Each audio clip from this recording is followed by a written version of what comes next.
You are listening to the Lucha Central Podcast Network. And now, LuchaCentral.com presents Masks, Mats, and Mayhem. I'll write it and we'll do it live. Fucking thing sucks.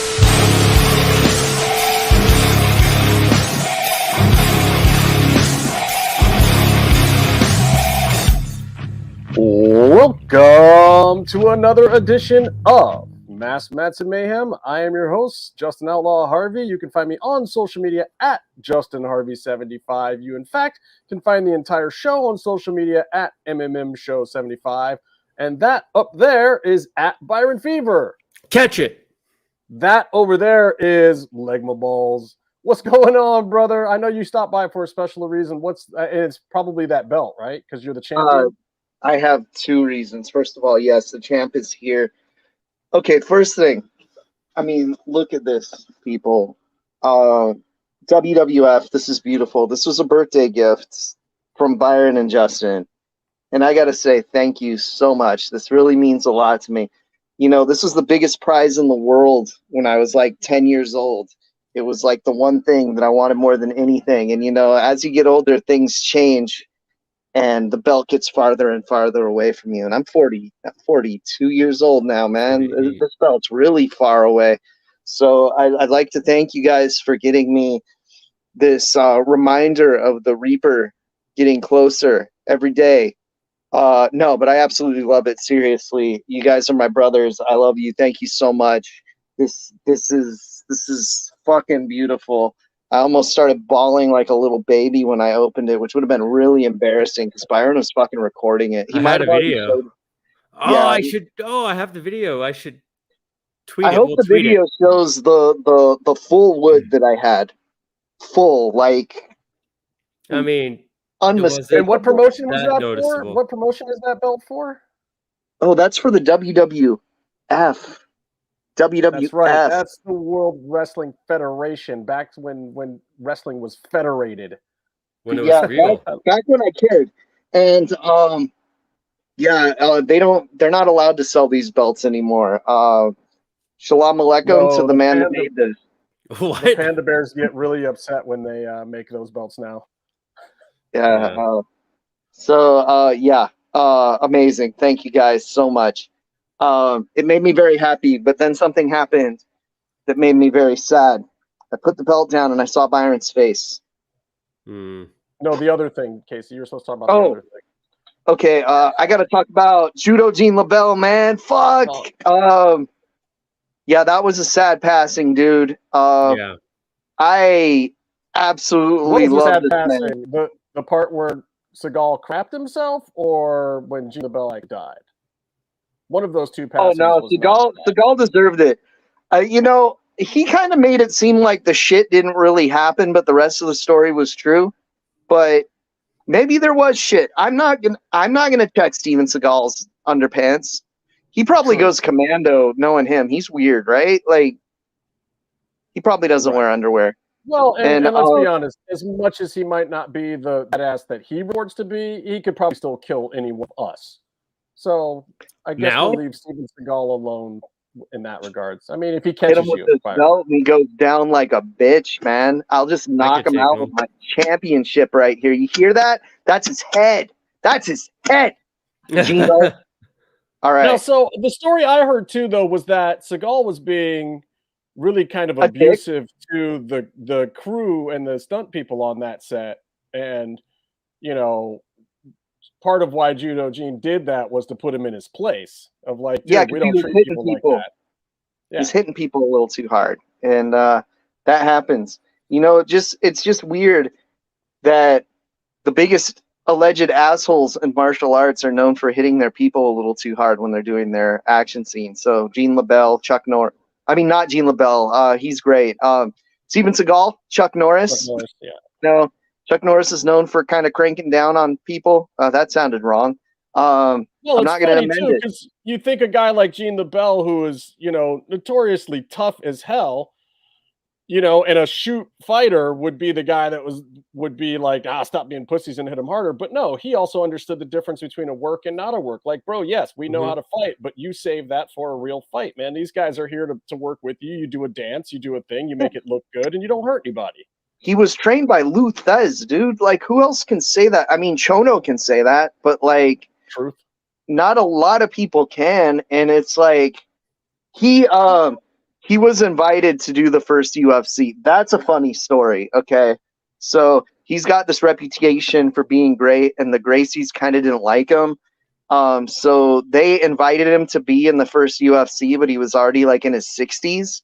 So he's like, yeah, I'll do the first UFC if you let me fight Helio. And they're like, okay, we'll do it, but you have to get to this weird weight that he would never get to. And so they kind of kept him out of it. Because, I mean, come on, they didn't even have weight classes in the first UFC. But, yeah, he actually said that, you know, he thought the Gracies were great, but that he thought Lou Thez would beat Helio Gracie. Which is interesting. Pretty interesting. Possible. Could happen. You know, but Judo Gene was a great guy. He used to go around to all the territories and be an enforcer and fuck people up or fans up if they were causing trouble. And he was also, he doesn't talk about it a lot because it's kind of a fucked up story, but he was wrestling, I think, in Texas, and I don't think it was for the Funks or for the Von Erichs. I think it might have been for, like, the Blanchards. And it was still segregated there, and he thought it was bullshit. So he decided that he would work as a heel for the white people, but he'd be cool to all the black people. And one thing that almost caused a riot that he did is he went on TV and he started drinking out of the black drinking fountain. And he said, that's awesome. I'm going to win this match because I'm drinking the water of the chosen people. And I'm like, dude, that's amazing. That is amazing. But yeah, he would like, if territories were having fans that are like, I can do wrestling, this is fake. They're like, you know what? You wrestle Gene, we'll put you on TV against our other guys. They never got past Gene. Who could? There was actually, he was lining people up because he did it. He beat a military guy. He's like, bring all your friends. He brought like a stream of fellow Marines in, and he was choking them out one by one in front of everybody. Yeah, kind of amazing. Sometimes he'd make them put on judo jackets and say it was a judo jacket match, and then he'd just do a jacket choke and take them out in a second. Yeah. So he like totally set these people up, which is awesome. But yeah, he was the toughest man alive. If you can find his biography, by all means, read it. It's out of print. It's kind of expensive. Aren't there two of them? There are two, but the first one I don't think was an autobiography. The one that's called The Toughest Man Alive was. Okay, that's what I would write about myself too. Yeah, he called it that himself, which is amazing. And people are just like, fuck yeah, he was. This dude trained Piper, dude. He trained him how to shoot, man. And yeah, it's like, dude, the first book was better. I just can't remember the name of it, but I read both, and they're both full of like great wrestling stories and awesome stuff. And also like a slice of California wrestling history, which you don't normally see because Gene's brother was a piece of shit and didn't save anything and just kept re-recording over tapes because he was cheap as fuck. And so everyone says Gene's brother was like the worst, but Gene was the best. And history seems to show that as well because everyone loved Gene. It's a shame that his books were out of print. It's a shame that more people don't know about him or know who he is. I'd say like a lot of our audience now, if they don't know who he is, might know him for being the crazy old guy on Reno 911 more than anything because he was on a lot of episodes. That's true. Like he was the old guy in his underwear that they were always trying to arrest. That's, you know, like that's the most recent thing I can think of that was on like a lot, you know? But now is definitely the time to like hit the YouTube and look at all the stuff that's out there because there's a ton of stuff. There's that one thing that went around forever on VHS. There's actually a couple of them of Judo The Gene finishing training. holds video. Yeah. The finishing holds it's just absolutely amazing. Like if you haven't watched it, just go search Judo Gene finishing and you'll find it. And it's worth every second. Or we'll post it You on may the not learn much that you'll use in a real fight, but I swear the things that he's telling you about grips and handholds in the first 5 minutes are invaluable, and you should 100% legit. What's your favorite grip? Oh, dude, the fuck! I can't hold my phone and do it. Is it this? Or No, is it S? No, you do it like this. You put your thumb in the between thumb lock fingers. grip. Yeah, so that you get that extra grip. Or this is good too. Like if you're doing a full Nelson on somebody, you do it like that, and then you push down. Well, the wrist ones are really good for MMA because you actually get the Velcro from the glove that you can hold on to, or the seam right between the Velcro and the pads. Those actually still work even in modern MMA. And Cool. the illustration of me with the full Nelson, if you heard the cracks that my old man fingers actually did while I did that, it really breaks your fingers. Man, he was legit. He was cool as fuck. He trained Ronda Rousey, but fuck Ronda Rousey. He trained cool people too, like Roddy Piper. You know, the original Rowdy one, the real Rowdy one, the only Rowdy one. He's up there with Piper telling some stories right now. Hopefully they can both hear us. So we love them both and we miss them. Dude, they're up there right now playing the crowd for heel heat. You know it. Exactly, which is great. And Gene was a big part of KCOP history, Channel 13 here in California, which doesn't get a lot of love historically, but it was one of the first local stations here, and it's a big deal. And because he was a broadcaster, he didn't want to wrestle. They eventually kind of made him wrestle, and so he put on a mask, and he was the hangman, and he would pretend to limp so that people wouldn't know who he was. He eventually lost a mask match, though, so there was a payoff. There's a great write-up about it in The Observer. I heard that The Observer radio about Gene is even better, but I haven't listened to it yet. But I just wanted to share my thoughts. I don't really care about modern wrestling. Kenny's not coming back Wednesday. I'm just going to say that right now. And it's going to be me. I'm going to be teaming with the Young Bucks. And to do what? Dude, I'm going to lay down and let Pentagon pin me when the match comes. No, that's not going to happen in AEW on a big match. No, that won't happen. I'm taking him down from the inside. There's one for you. There's a KC-specific question right there. Okay. Is the Great Baloo still wrestling? I don't know who the fucking Great Baloo is, man. If the professor doesn't know, I don't know. And you got to send a shout out to Goatse. Oh, Goatse, we love you, brother. How's it going? Get back to work. Goatse, check out my fucking belt, man. Look at that. They don't have that in Australia. Straight from Pakistan. Salam alaikum. Yeah. All right, Casey. So this is my last question for you. What's your take on the Effie thing? Dude, I don't even know what the Effie thing is. I like Effie. He's cool, man. Yeah, and I don't know if anyone knows what the Effie thing is, but it's like a thing. The IWC had a thing with Effie. Still? I don't know why. I don't know. It was like Dude, show them some Dino matches and then hear what they cry about.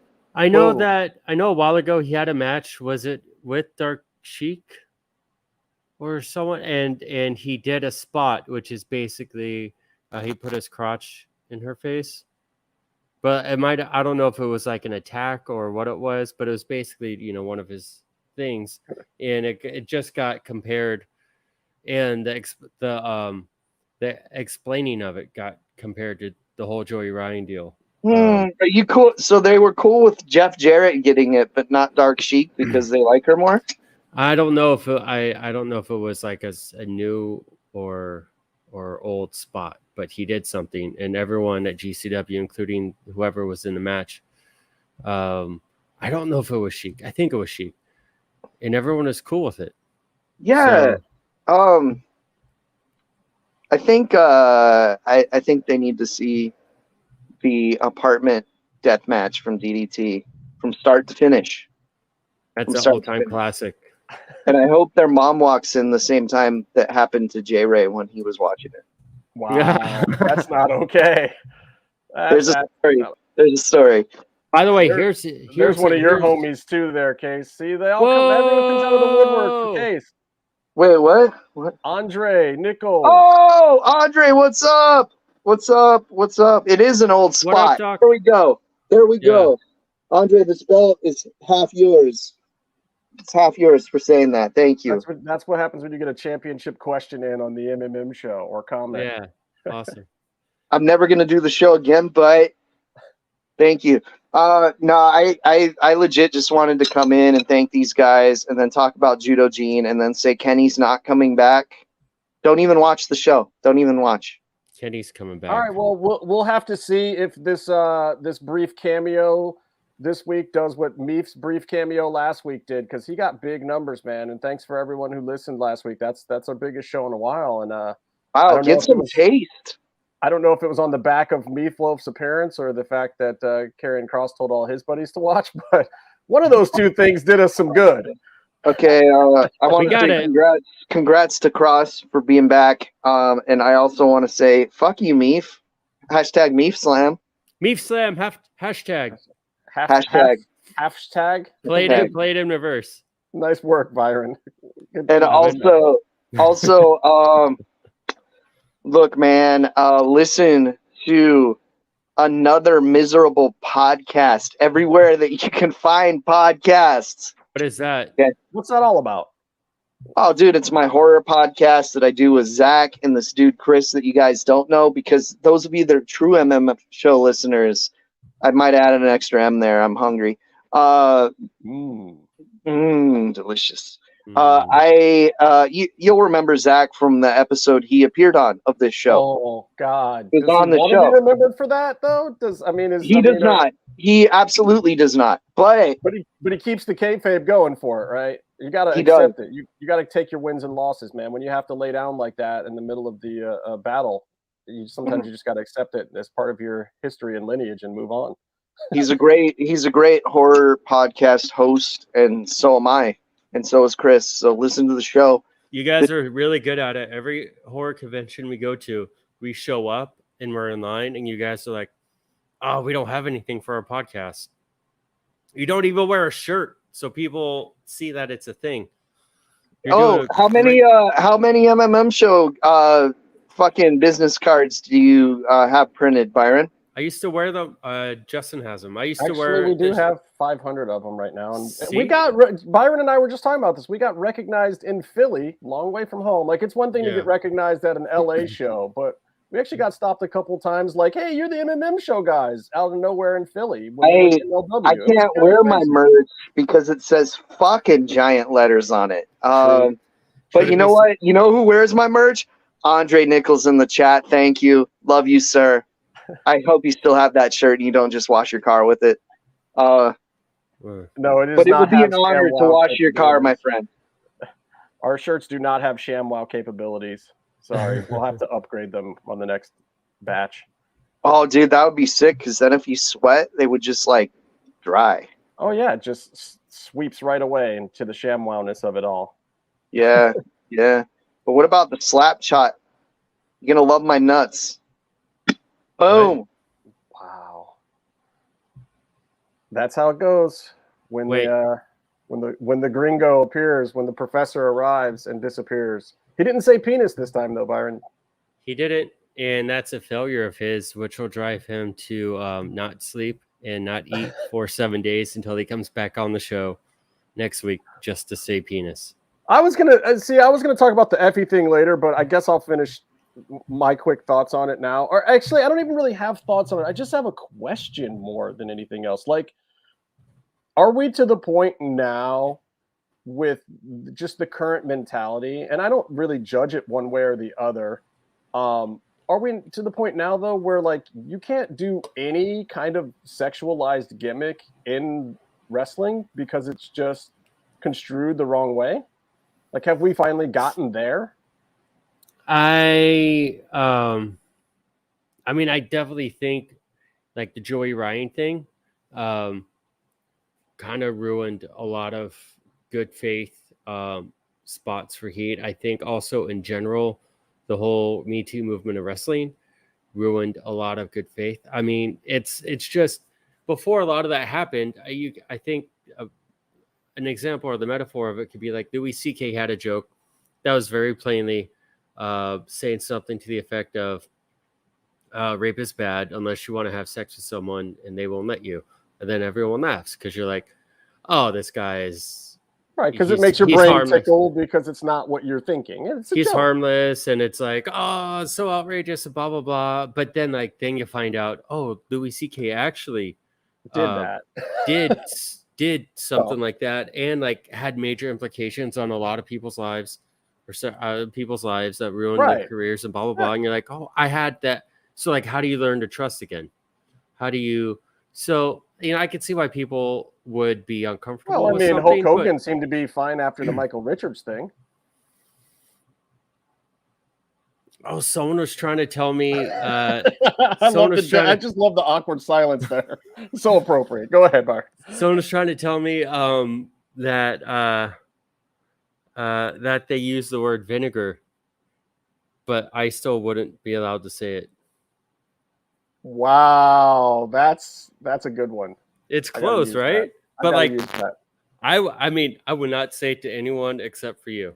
How do you say vinegar? with it at the end, not an R. Right. Well, that's why I always loved Arnold Schwarzenegger's name. It basically means black. It's kind of weird. Oh, that's why he's a man of the people.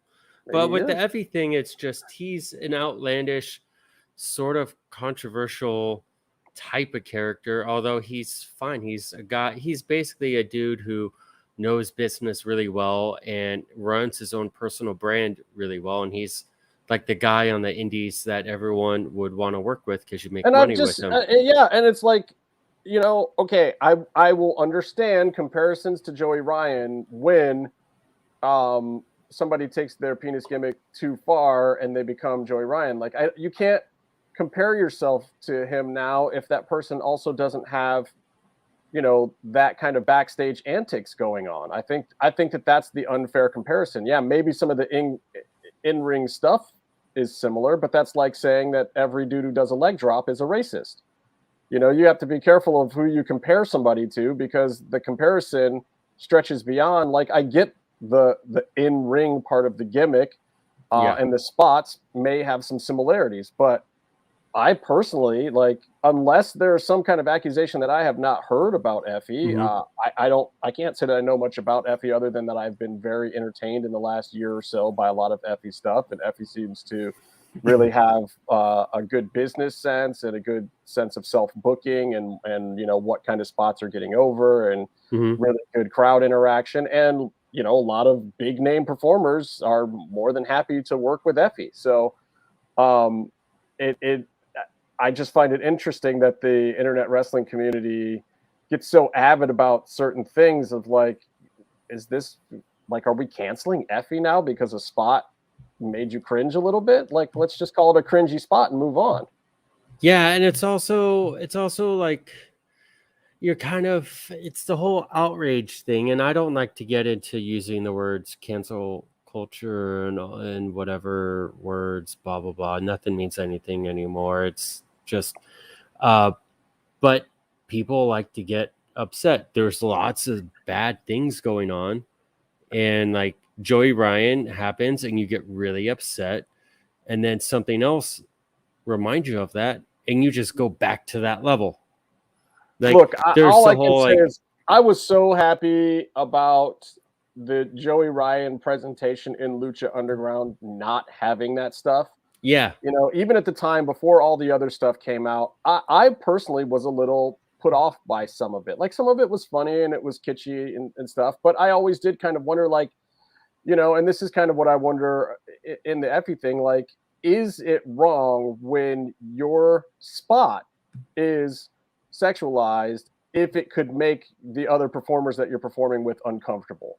And with Joey Ryan, there was a few times where I was like, man, I don't think that girl wants to be doing that spot, or I don't even think that dude wants to be doing that spot. Like, but because they're an up and comer, like they feel like they have to. And it's one thing to, take certain bumps, but also you don't want to take a risky bump with somebody, if you're not comfortable with it. And wrestling's tough because at a certain point you can say certain things, and at other points in your career you may not be able to speak up.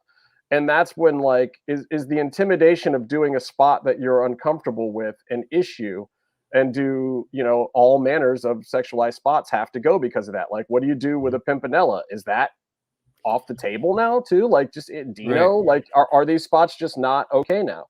And honestly, again, I don't know that this is something to answer. Like, if you have an opinion, throw it out at us at the MMM show 75 and give us your opinion, because I don't know that I have an opinion if that time is now or not. I mean, the world is changing and I'm not afraid of change. I just don't know. This isn't one where I agree or disagree. I just kind of wonder, what is okay now. I think it's the harder thing to do, but you have to go case by case, person by person, and just do the best you can. You can't make a blanket rule for everything. You just can't. You can't take all sexualized spots. You can't take all things that are meant to elicit some type of visceral emotion from the crowd out. That's the nature of wrestling. You have people could you have Ric Flair stand in a ring and point to the crowd and go, "Shut up, fat boy," and then wave his penis at him or start thrusting? Like, could he do that nowadays? Who knows? Probably not. So, but I think, like, with the Effie thing, it makes it harder for the heels. It's like you have to insult the local sports team now to get heel heat. Like, what? Oh, actually, Jeff Jarrett did it perfectly at Ric Flair's last match of, like, look, there's still plenty of ways without crossing a line to heal a crowd very quickly if you're good at it. He did all the bells and whistles for that audience. It was fantastic. Every single one of them he used. And, like, if you're a good heel, just go and borrow one of those. That's all you need. Like, Jeff Jarrett emptied the tool shed because he's like, man, I'm not going to do this again for a while. Let's just open the toolbox and dump it upside down on someone. Yeah, it was great. It was really great stuff. But yeah, so anyway, for Effie, I think end of the day, everyone, including everyone he works with and his opponent, as far as I saw, not only defended him, but they're like, what is your problem? We're like, it's a non-issue, right? And so I think that goes a long way too. Yeah, and I almost felt like I had wanted to in a few threads that I saw to defend Effie, but I don't know Effie well enough to defend it. I don't know if there was some other backstory. So, and that's the other thing. I'm smart enough to read it and see what's going on and kind of try to feel everyone's opinion out, but also not make a statement when I don't have the information. That it seems to be a very big problem in the internet wrestling community in general of people just speaking out of turn about any old thing. It's not even out of turn. It's like with a complete lack of information. It's like, here's something. It's just contributing something that isn't necessary. And I realize, like, we're doing a wrestling podcast in a world where there's 1,000 of them. But it's like, if you go to Twitter, you go to a Reddit post and you see something and you see a bunch of people commenting on it, it gets really cringeworthy. You're like, what are you? I guess there's community that people are looking for and whatever, but there's also like these hot button issues where a wrestler could do something and someone who doesn't know the wrestler, who didn't see the show, who has no context for anything or knowledge to, feels like they need to contribute. Or it's like the whole thing, like on Amazon, where like someone asks in the questions, you see a product, someone goes, "Hey, does this really work?" And then you see someone reply, "I didn't buy it. I don't know."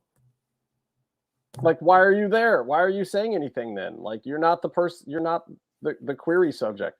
Yeah. Here's my thing. Like, the thing that I love about the internet wrestling community in general is when, like fans of AEW is a great example. There are a lot of people very excited about AEW. These are wrestlers and performers they've been championing for years. They're really happy to see them in a big place. They really kind of want to, like, look, we told you these guys could do it.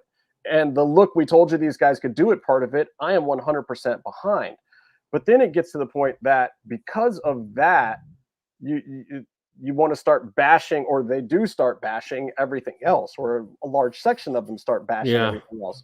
And that's the part that I don't get. It's like, yeah, look, if you have genuine criticisms about the stuff, great. But if you're just bashing it for the sake of bashing it because you like your thing more, what's the point? You're not like, I'd rather know what the person who actually likes one of the other products thinks is wrong with that product, as opposed to the person who we know has their loyalties elsewhere just bashing it. It's like, look, I'm always going to bash the Pittsburgh Steelers. It doesn't matter that they put together a good team or worked hard. They're the enemy. I'm a Cleveland Browns fan.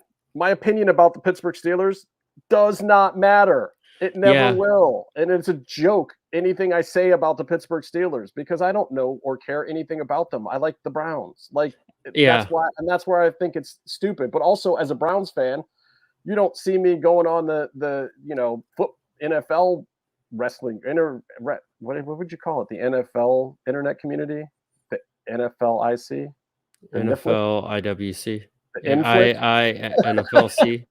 Whatever. You don't see me doing that and just bashing on the friggin' Steelers the whole time. That would make no sense. Like, I'm there to talk about how cool the Browns are and what I like about football and this, that, and the other thing. And sure, I'll talk about how we'll beat the Steelers, or I'll talk about why we'll beat the Steelers, or where the Steelers might have a deficiency that allows us to expose them.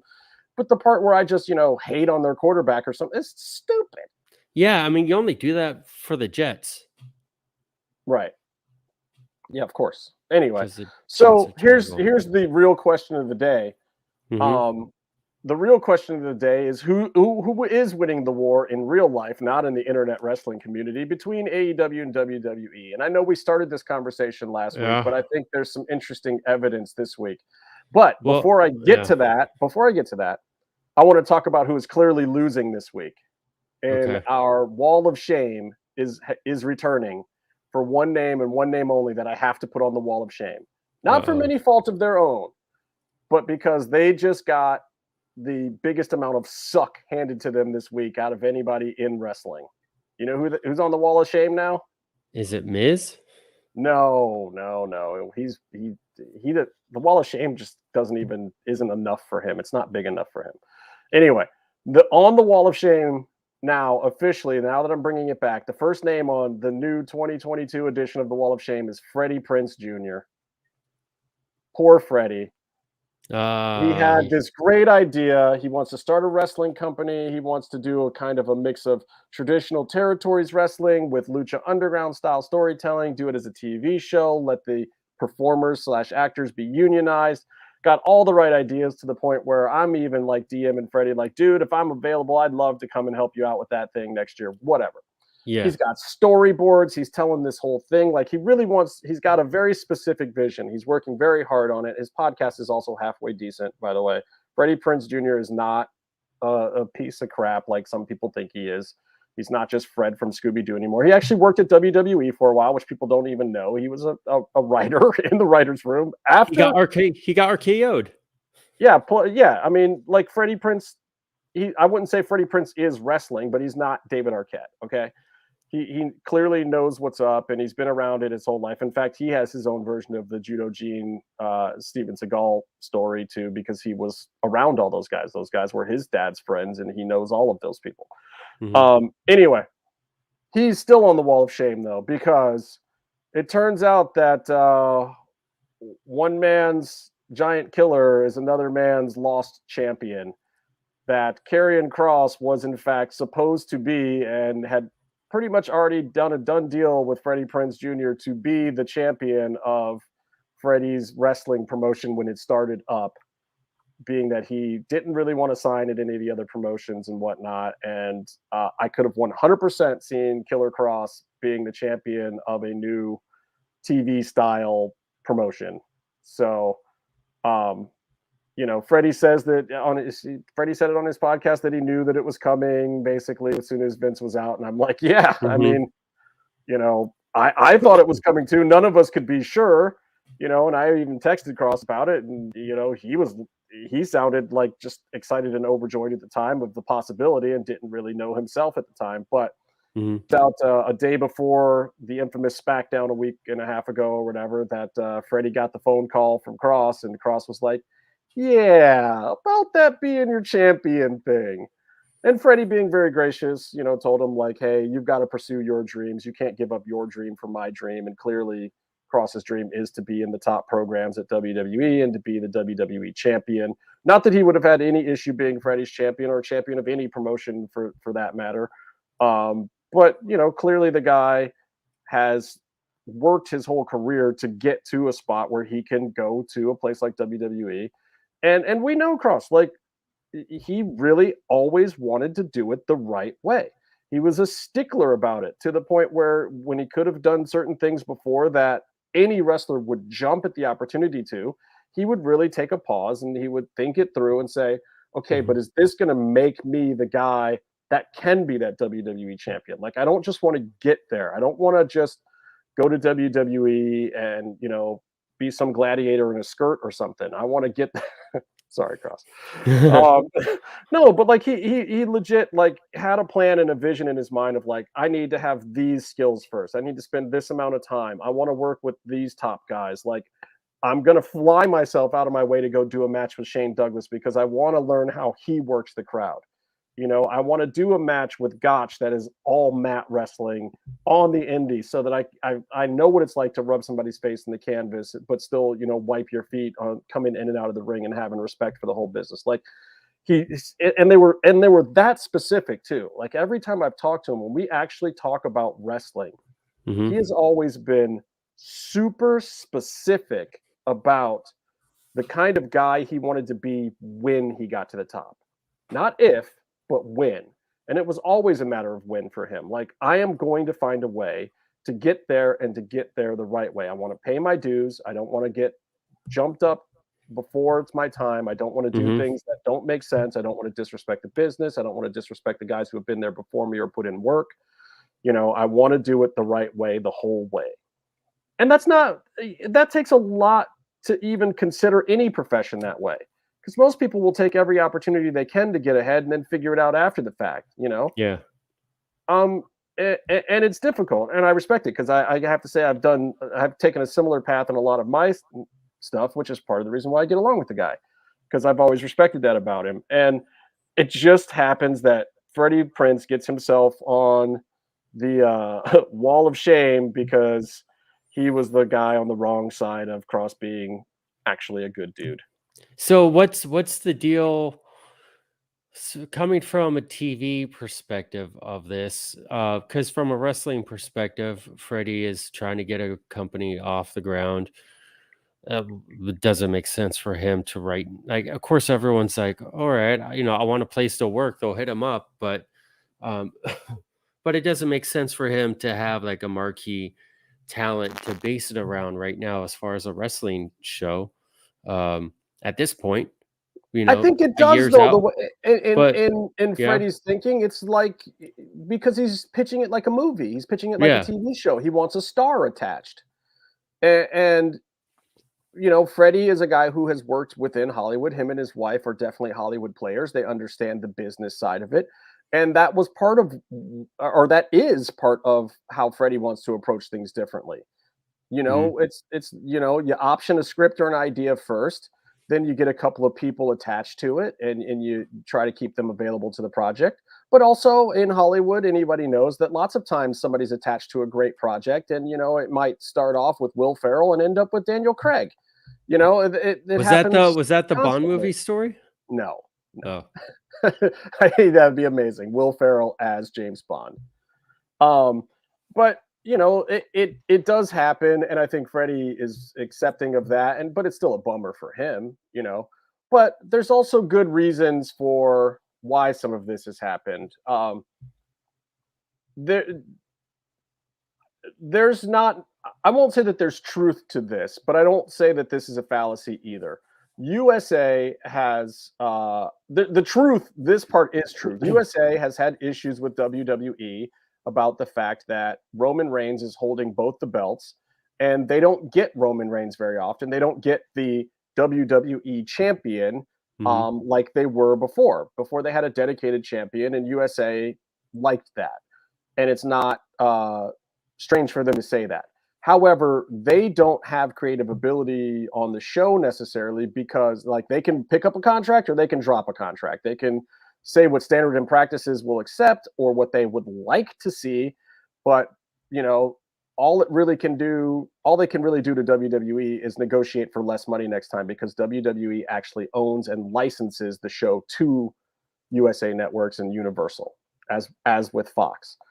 So there's not much they can do about the fact, but they have made it very clear that they don't like the fact that they don't have a champion.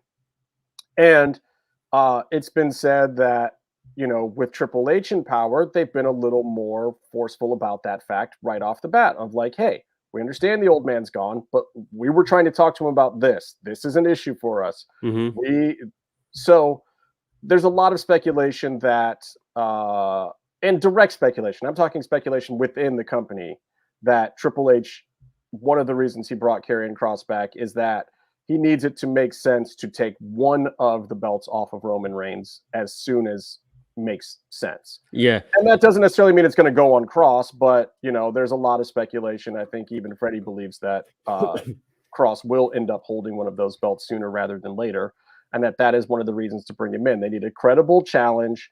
And looking around the current roster, there are credible challenges to Roman Reigns, but nothing that makes sense for the story. It's almost better to have Roman drop to a newer guy. And even if it's not to Kross, you drop to Drew, but then you have another feud right there that you can take to Raw or SmackDown, or you send Roman to Raw and leave Drew and Kross on SmackDown or whatever. Like you have, when you do break it apart, you've got something instantly already ready to go is the other part of it that you really want. You don't want it to fizzle and just be some new champion that's holding things up. You want immediate action. And Triple H is very smart in some of the storytelling aspects of it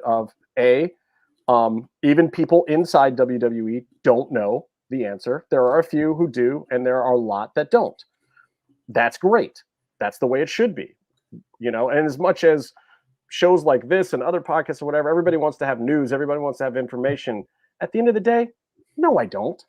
What I really, really want the most is I will sacrifice every piece of information or inside track I have on anything to be actually entertained and surprised. I was surprised when Kross came back.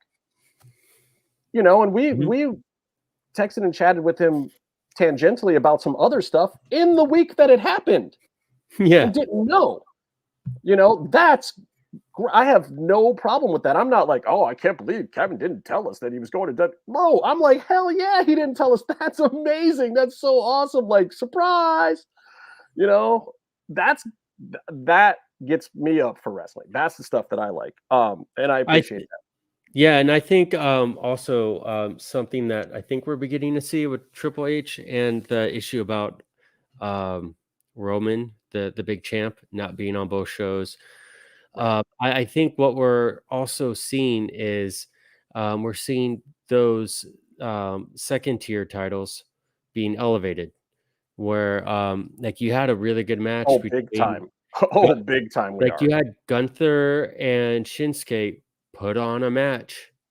That was an NXT match. They did it for real, and like they did that match.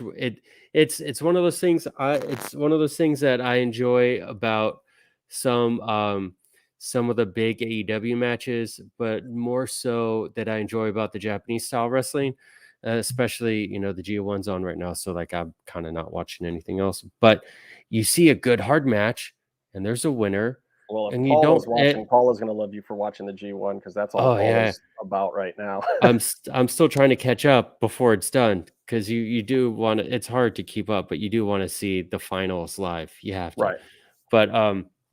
But like you see a good match, and then if they tell the story right, you see why someone won, and it was a good contest. And then you go watch them wrestle again. Hopefully they put on another different entertaining match, but you don't think one guy sucks and is well below the other one. Like this Shinsuke Gunther match, I feel elevated Shinsuke in the eyes of WWE universe. People, well, and that does bring us to the question of the week. And I could talk more about some of the speculation with Cody and Seth and all that stuff because there was a lot of talk that the plan, Triple H's plan, not Vince's plan. Triple H's plan was to bring in Kross, have Roman drop to Kross one of the titles, and then to have Cody take that title off of Kross at WrestleMania. But which could be still in line with a little bit of Vince's plan, because from everything I heard, Cody was never going to win the belt from Roman Reigns. Roman wasn't for it. He was cool with dropping a title, but he didn't think that that was the right story, and that the plan was never for Cody to actually get the big moment against Roman Reigns. Really? Yeah, because they need to move Roman into special attraction category, and doing it with Cody would lead to another big full-time feud. I don't think it's any insult to Cody or Roman being pretentious or whatever.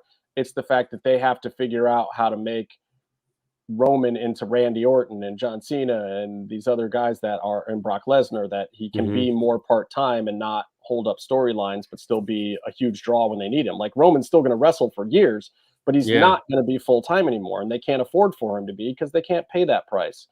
And I don't think his body can pay that price either. So, like, Roman has earned it. Roman gets to do that. Yeah, so, I feel like that's a shame, though.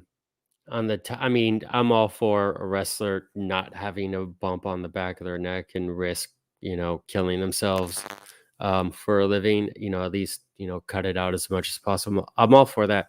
I think the timing is a shame, because Roman was always earmarked for the guy, and he had some runs, and really Roman only ever clicked in the Shield as an up-and-comer, like to the full potential of what he was doing. He clicked as an up-and-comer in the Shield. I read about that in Mox's book. I just finished it, by the way. If somehow you're under rocking, you haven't read Mox's autobiography, pick it up. It's a good, quick read. It's fun. But there's that, and then there is this heel run with Paul Heyman. He's doing his full potential. I mean, I don't think if you didn't have the painfully long babyface Roman sells t-shirts run, that the Paul Heyman run wouldn't have been such a smooth and easy transition to the big time. Right. But oh my God, it was so dreadful. Like, if you think back to it, it wasn't anything bad about Roman Reigns, but there just wasn't a program that they could put that character in that you cared about. There was just no way to make anyone care about the babyface Roman gimmick then. We needed the quippy lines, we needed the insults, we needed the stuff. There was so much fighting against it. There was inauthenticity, because you see Roman, you get an idea of who he is, but then he's being fed lines like saying succotash. Like, you wanted the guy to be cool, but they were just never like Cody Rhodes. It makes sense to do the big baby face thing because it works in his personality. He's actually that guy. Roman's just a cool dude. He's just one of the cousins who wants to whoop some ass and take some names and like that. That's genuinely who he actually is. Well, you got to let his character reflect more of that. Yeah, I kind of feel like they're from a business, from like a big picture perspective. They're just there has to be a way to have, like, Roman is a guy they brought up from day one. They brought him up from day one, and really, like, he had money making days with the Shield, like we mentioned, but his real money making days for WWE are just a little bit at the end. Right. How do you? And now he's shifting into part-timer stuff. I think they missed a good solid year that they could have had equal success as they are having. Like, I don't think you needed that whole babyface run that he had. I think you could have shaved it by literally a whole year, and they would have been fine. I personally think you didn't need any of it.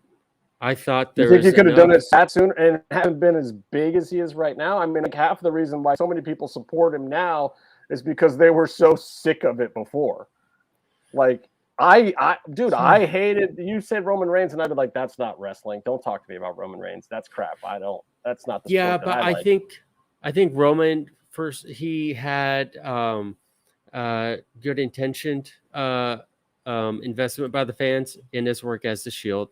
Then he had all the basis of his heat as a babyface was the heat he got from the Punk podcast interview where, Roman has to look strong, make Roman look strong, that part of the story. You're like, it's just feeding into that whole like Super Cena thing that we got force fed for so long. Like, why does Roman have to look strong? We like these other guys that we've seen wrestle before a lot more. And I at the end of the day, this is the answer, because the Roman is the real payday, and it was not CM Punk. Yeah, I think CM Punk is a payday. I think Punk is going to have a lot. Punk, even at his height in WWE, is not drawing money like Roman Reigns is right now. Well, I don't think he was close, but Roman has surpassed it. I don't think Punk was put in that spot with WWE, and I think he wasn't given the credibility, and he wasn't groomed from ground up for it either. He could have done it. He could do it. He could have done the exception, not the rule. Punk could have done Straight Edge Society on top. They could have done something, but also absolutely. Maybe he just wasn't meant for the product that way. He's great for AEW, but also AEW it's apples and oranges when you're comparing business and in market range as brands and stars, but right. But I think generally Punk had I think he's going to end up having more of his bigger money-making years than Roman has. Punk has been like legit for a while, and Roman has been a late bloomer. I think. Look, they both still draw money. I'm not saying the guy doesn't draw money. I'm just saying Roman draws more. And at the end of the day, when both of their careers are said and done, Roman will have drawn a lot more overall. I mean, hopefully for Roman, look, tomorrow isn't guaranteed for wrestling. I know, but barring any kind of major medical reasoning, they're going to wheel him out for the next 10 years part-time. Hopefully. He's going to be doing WrestleManias until his knees don't work anymore. They're going to Undertaker him. He's going to keep going until the wheels fall off. Now he's just not going to do it full time. And hopefully, it seems like he's a smart enough guy to be lessening the load now while he's young. And it seems like, Vince and everybody at WWE completely supported that. And now Triple H will continue to support that.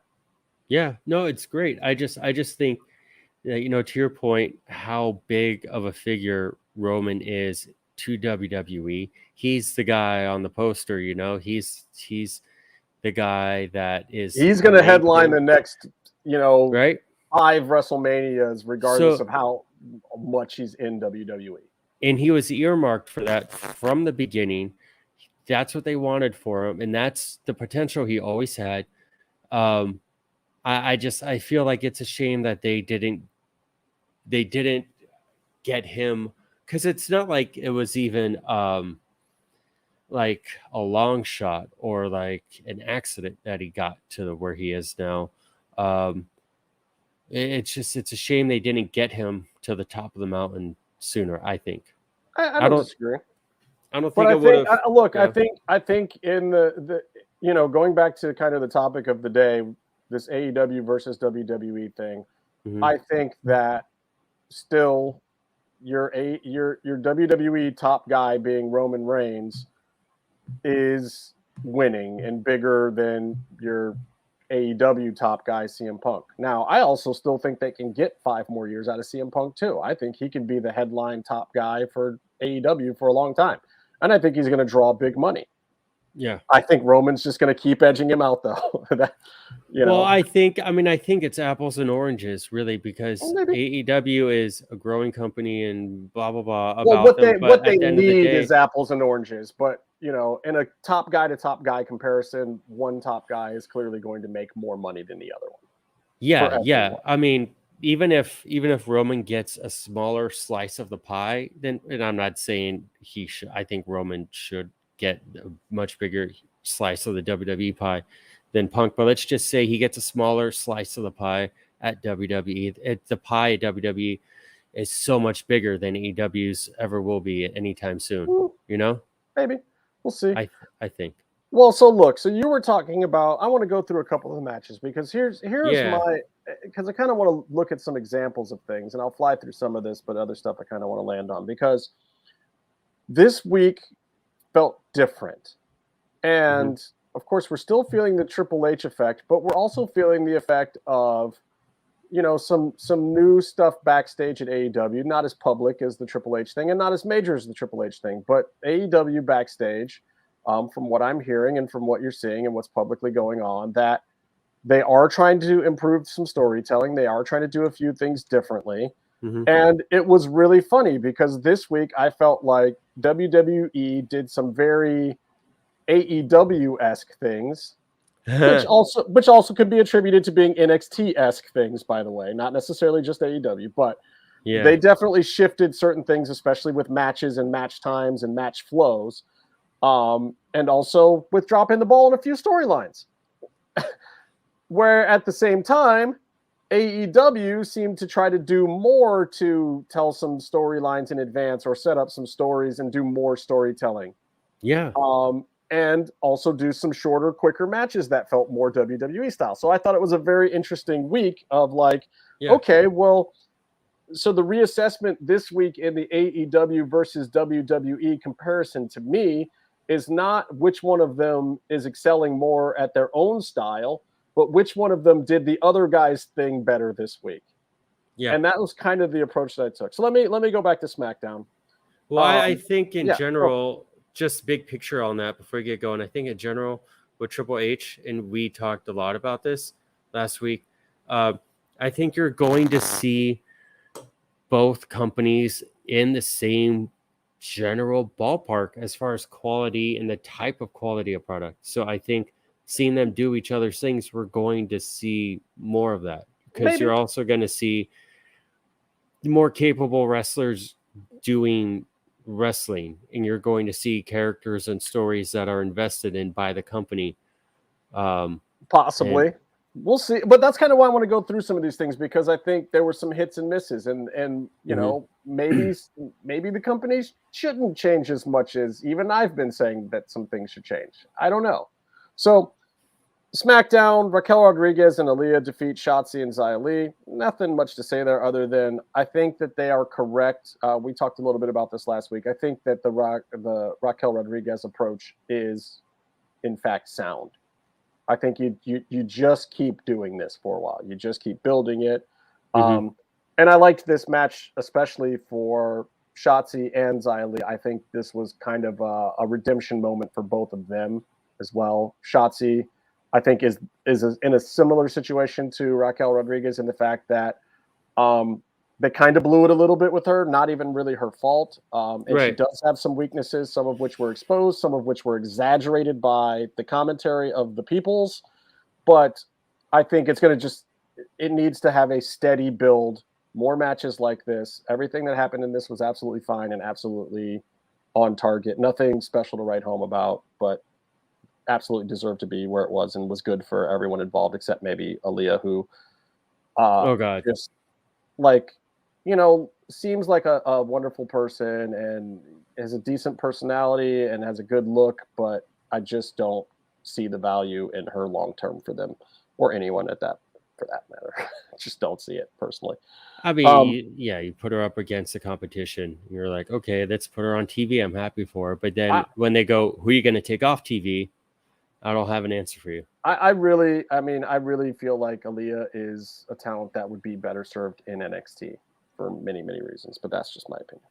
All right, so then you get Kross and Scarlett with their Cast Out of Paradise promo. This was the big Karrion Kross moment, not necessarily Scarlett moment, but this was your Karrion Kross moment for the episode. And I know a lot of people were expecting a bigger follow-up, but I have to say this was correct.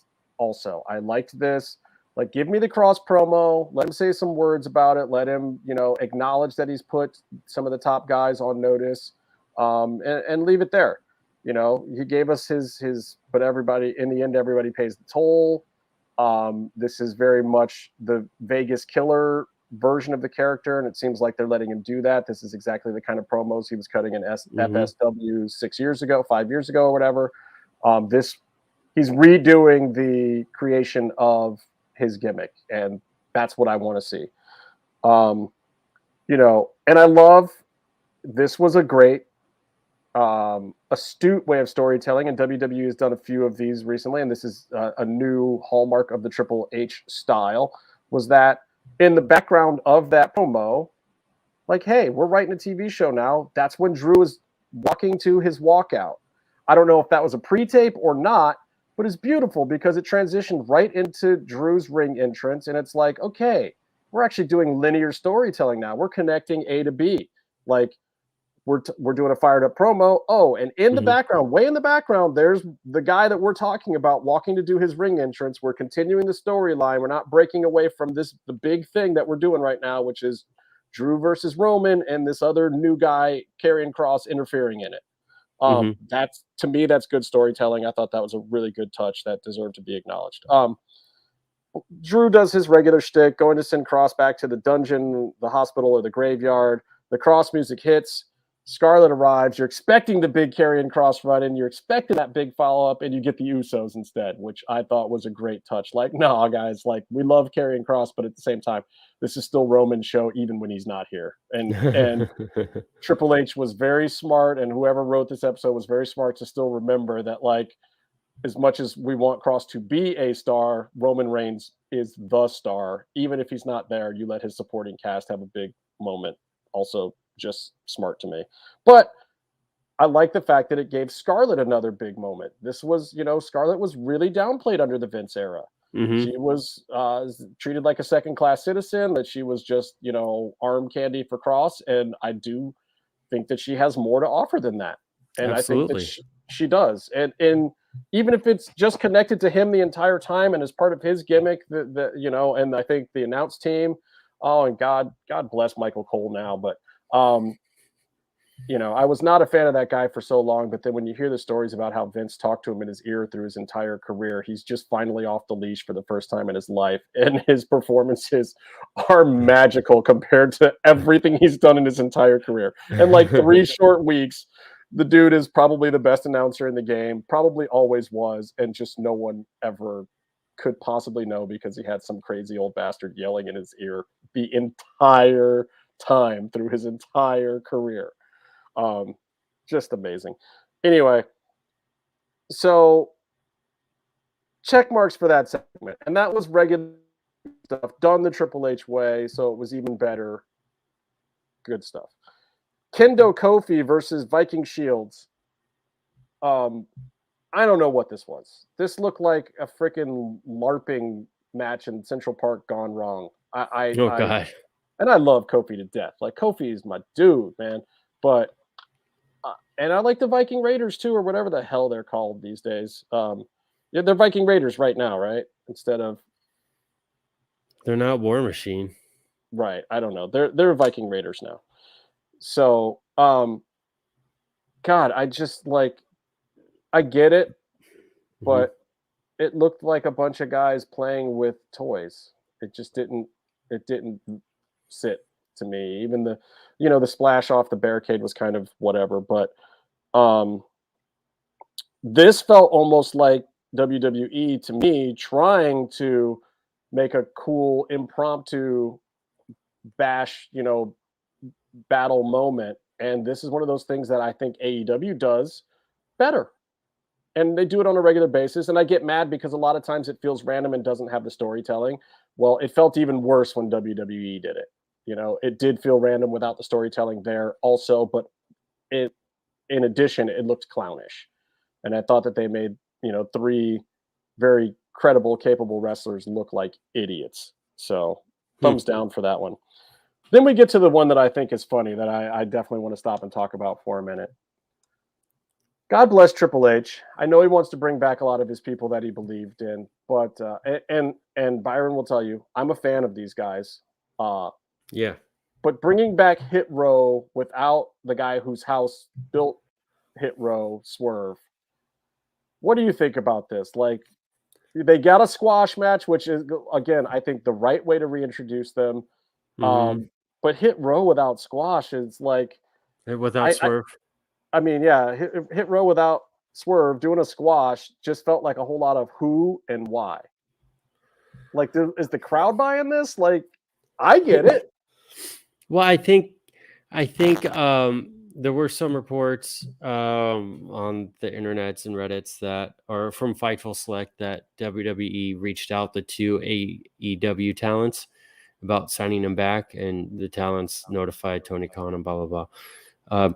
That might be, they didn't say the names, but maybe they are wanting to get Swerve back. I think well, Swerve is locked in for 5 years. We were talking about this last week, and he by all appearances is happy where he is. I think it's a better fit for him to stay there. And honestly, at best in WWE, he's Kofi. He gets all done with the belt at most. And what I think, if he stays with AEW, maybe he doesn't make as much money. Maybe he's never the biggest world champion.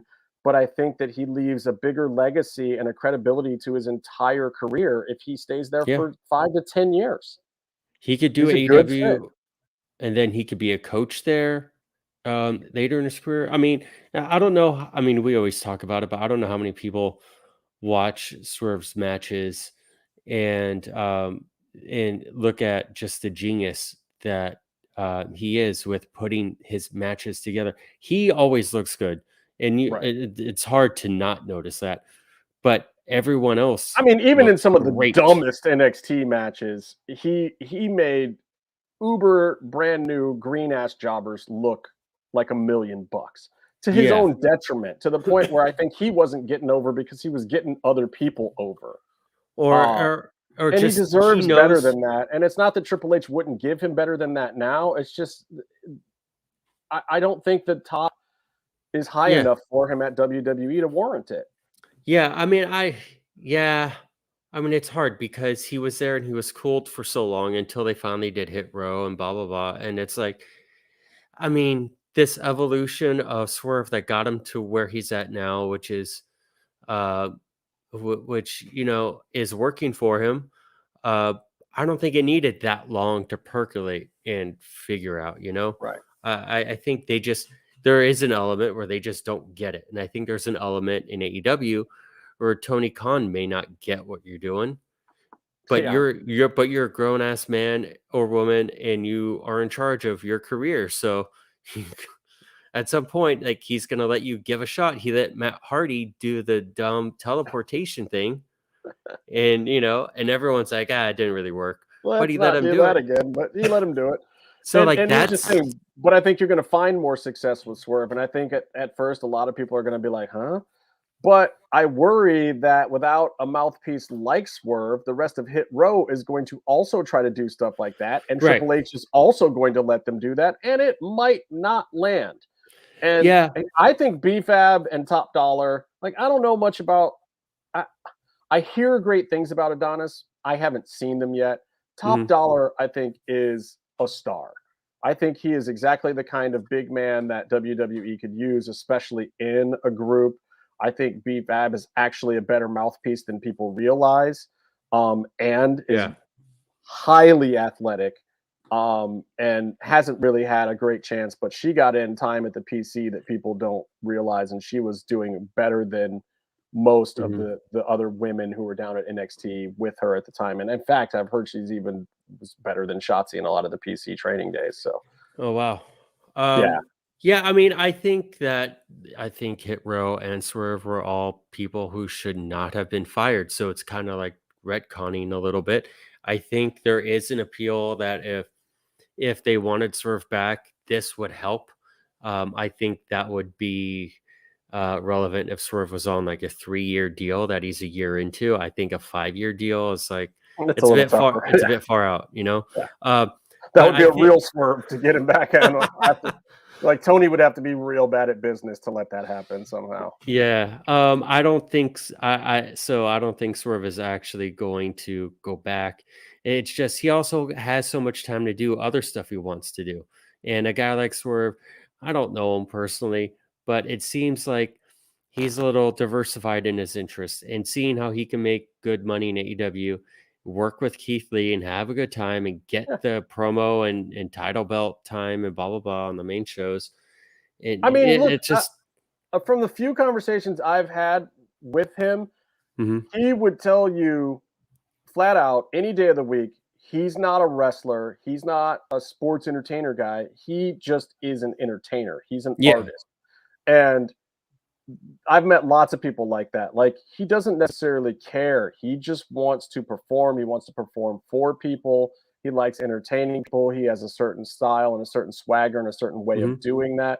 Like, when you were, if you saw him at, what was it, circus wrestling or whatever, that ring entrance where he was doing the dancing and all that crap, that is the real Swerve. And I think he even did it at MLW a little bit. Like, that's who he really is. Like, he wants to come out to the ring and just have it be a moment every time.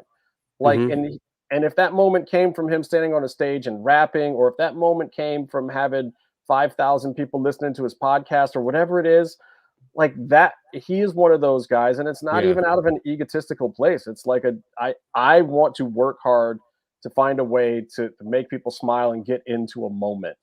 That's who he is. And for WWE, sometimes that works, sometimes it doesn't. But it also, the guys who are genuinely like that, and there are plenty, like Elias, you know, they tend to be doomed to the mid card for a long, long time. And sometimes they have tremendously long runs doing it, but that seems to be the top of the game over there. Yeah, but I also think that sort of free spirit goes against, and new regime. So we'll see, but it goes against working for how it is working for a company that like wouldn't let Bret Hart audition for a TV show when he was one of the biggest stars in the company. I agree. You were correct with the way you said it. He's too diversified, I think, in his philosophy, and that's why I think Swerve should stay there. But it also means we'll see what happens with Hit Row. We'll see. That means Hit Row is for sure on their own. I think it's I foresee a feud with Maximum Male Models in their future. We'll see. We'll see. We'll see how it goes. I think the way they were always presented was they all stood on their own 2 feet. And then, people like us, we were the ones who really put more into Swerve being the centerpiece and the leader. Well, look, Top Dollar, I think, impressed everybody he needed to in the back. I don't know how B-Fab and Adonis did for themselves. Ronda. Top Dollar was a host on one of their shows, I think. Yeah, he's got it. He's big, he moves good, and he's got personality. Top Dollar's and he's into sneakers too. Yeah, he's got the right kind of swag too if they let him show it off. I like this kind of Ronda can afford it segment. I was talking to my brother actually, who is at best a casual. And he brought up the Ronda Rousey thing. And this also goes to show you the power of some of these names. And I think people who follow wrestling regularly forget.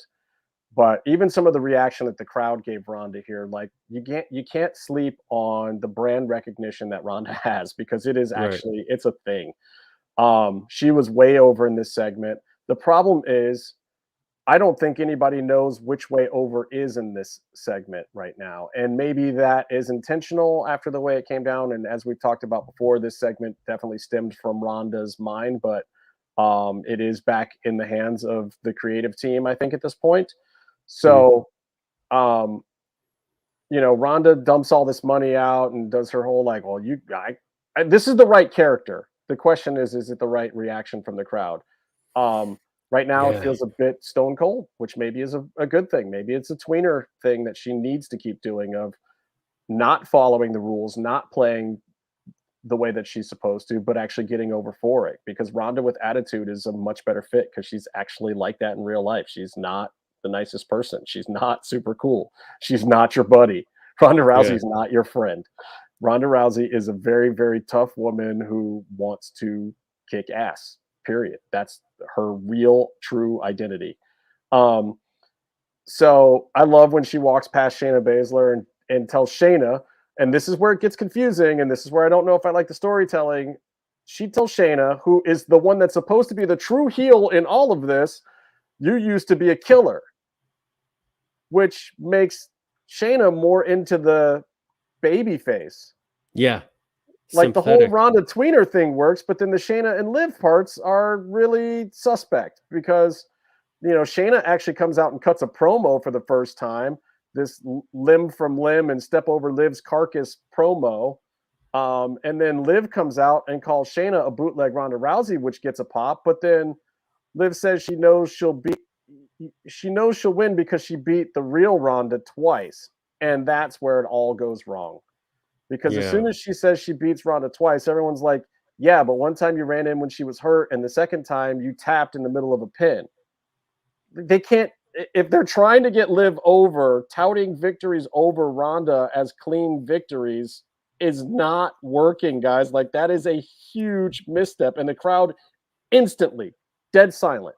Not booing or anything, but just out of the promo because the crowd is not buying it. It's a giant misstep. It's a textbook, not even heel move. It's a textbook chicken shit heel move. That's what Sami Zayn does with his character. Right. That's where he goes and he'll go out and say he pinned everyone on the Jackass squad clean 1, 2, 3 at the biggest show of them all. Everyone saw it, and he's the best Intercontinental champion in the world. And you're like, fuck this guy. And so look, but chicken shit heel can work. Full heel definitely works, as Jeff Jarrett proves. Chicken shit heel is definitely a good storytelling device. Rampaging tweener, if Ronda can pull it off, is one of the ultimates because you can sell a lot of merch and you can add a lot of storytelling options. Squeaky clean babyface or babyface that fights hard is great, but what doesn't work? Chicken shit babyface. That's not a thing, guys. And you guys just made Liv into that. I really question the storytelling with this. Like, if this, and I've heard that Ronda's not running this program anymore, and if she's not, then it makes it even worse. If Ronda came up with it and they just kind of went along with it because she's Ronda, like, look, here's the good news. The good news is it's working for Ronda. The other good news for me personally as a wrestling fan is I think this is a great way to potentially elevate Shayna. And if there is some more long-form storytelling here where, you have some kind of double swerve with Shayna and Ronda hooking up, or some good reason for Shayna to fight Ronda as a babyface, I'm all for it. Great. Whatever works to gets me to Ronda and Shayna and gets Liv out of this picture is fine. And I don't dislike Liv, but they're killing her character for her to survive in the sphere of the Ronda Rousey character. It's just not going to work. Yeah, I mean, we'll see how it goes. I mean, maybe we can have faith in that there's a purpose and that they see, maybe you see a shelf life of like 4 months of Liv on top. Right. And you need to take her through the different cycles of like, okay, now in this program, or like she needs to heal it out a little bit. And like, instead of someone might have a much longer... It's just like, and look, the feeling out of Liv's character and the crowd reactions and letting Liv get some time is not necessarily wrong. It's just, you can't really afford to do that with your top belt and your top female draw in the program. Like, it's weird. Anyway. I mean, it goes against all of Liv's appeal. Yeah. And then I thought also if they were signaling that Shayna might be doing something different, they ruined that too by then having her attack the arm at the end and try to go full heel. But by then the crowd was just like, what? Like, we don't even know what's going on anymore. It was a fail. Anyway, Drew and Madcap defeat the Usos, which was interesting. Sammy gets a Claymore for showing up at the wrong time. The Usos got their heat at the right time, and I get it. They're trying to get the Drew Roman thing over, so of course he goes over. Madcap just luckily gets the rub by being the guy that they needed to have alongside of Drew. I did think I really, in the Vince WWE, Karrion Kross would have been standing next to Drew McIntyre in this match and not Madcap. And I don't mean that Vince would have brought Karrion Kross in, but I'm saying that if Karrion Kross was the third guy in this thing under a Vince, realm, he would have said, "Oh, make them tag together. That'll be good tension and heat and blah blah blah."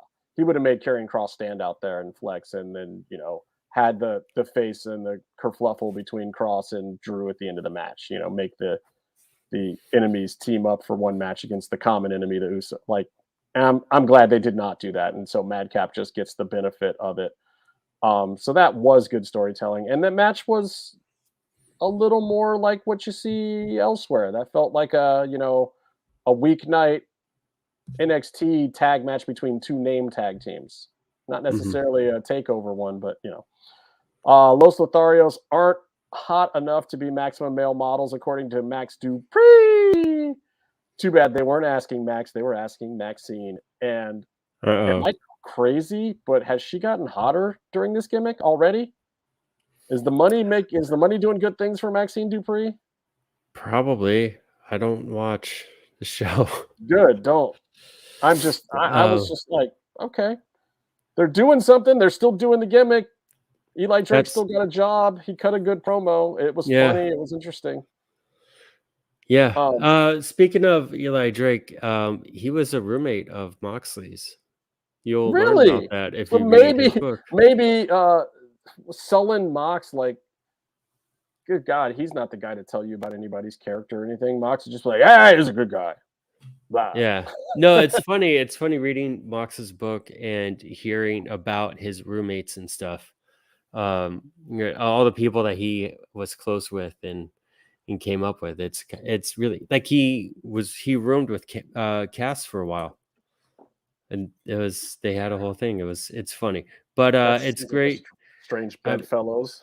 Yeah. I really do think though, just to your original point, when Eli Drake was doing the models thing, or when he came back, it's good to have a group. It's good to have a team, and he looks good with them. Yeah, they look great. They got to do something with it now, and I don't know that Triple H has cracked that formula yet. But again, I won't be surprised to see them feuding with Hit Row, and it feels like they're really trying to bring back the stables and the credible tag team divisions. And Vince was always anti-tag team with his philosophy of, well, if there's two guys standing out there, I'm paying two guys. Yeah. But it's stupid because it's like, yeah, but Vince, you have them all under contract. You're paying every guy that's standing in the back right now anyway. So just make them real tag. Like Vince never got the tag team thing. He just never, ever did. And he would always tout things like, yeah, well, look at Bret Hitman Hart. He was better when I broke him up. Like, yeah, but that's not why that happened, Vince. Like he never ever got it. And his best friends will tell you that. Johnny Ace and other guys that are douchebags also, but we're Vince's buddies, would also try to get him to accept that tag team wrestling wasn't what he thought it was. Like Vince is the single biggest ruin of tag team wrestling. And I'm glad to see that the industry outside of him is just continually fought to bring it back and make it something. And I think that you're seeing some of that with Triple H now, and hopefully the maximum male models will be in that kind of, I hope they kind of do a Freebirds gimmick too, where we get some of Max in there, but we'll see. This is interesting. I think that this past SmackDown may in fact have been the best Ricochet promo ever. Really? Still not good. Don't get me wrong. I'm not saying it's good, but I'm saying that for Trevor, he got everything out. It didn't seem out of character. It's just the character's still not very good because it's Trevor. But look, he seemed natural and normal. Bum-ass Corbin attacked. And here's the thing. Corbin can work good programs.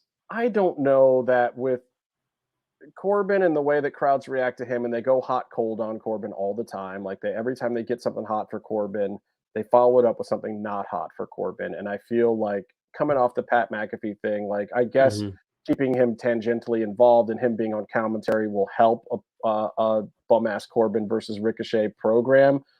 But and we know that Triple H likes Ricochet, and he's going to give him more time and more opportunities, which is good. And this promo and having somebody interrupt it was smart. Like even though it still wasn't very good, I'm completely fine with them doing that. He needs the time. He's earned the time. He's just still not very good at it. But it was the best. Like I've heard all his promos, like some of his backstage stuff in Japan was decent. Yeah. He had a few moments that were uber duper scripted in Lucha Underground and very few words, very much an efficiency of words that were passable enough to get crowds fired up, though Yeah. his performance may have been whatever. But in WWE, by far, this is the best 2 sentences he's ever put together. So, and then of course, we get to the Gunther versus Shinsuke match. Gunther retains here. I know a lot of people, and this is the Triple H thing, and I like this. He's biding his time. Everyone was just like, "Oh yeah, he's gonna like." You didn't know who was going to win this match. I knew who was going to win this match, but you didn't know who was going to win this match because a lot of people were like, "No, Triple H really likes Shinsuke. He thinks he's been squandered and misused and whatnot." Mm-hmm. Yeah, I think Triple H agrees with that. But also winning the IC title cold just as a switch to Triple H, I think Triple H also knows isn't the way to make Shinsuke sign a sore. He's got to do it over and over again. He's got to reestablish Shinsuke's credibility and then put him in a whatever top position is going to fit and make it work.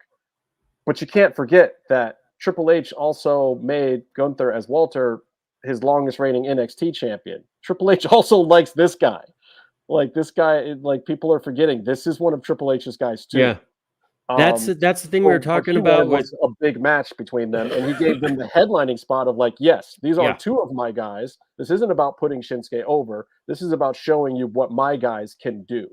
Yeah, it's also like the AEW TNT belt, where you don't get the world title matches, on the TV show all the time, blah blah blah. But you see the TNT belt on the TV show a lot, and you were always guaranteed.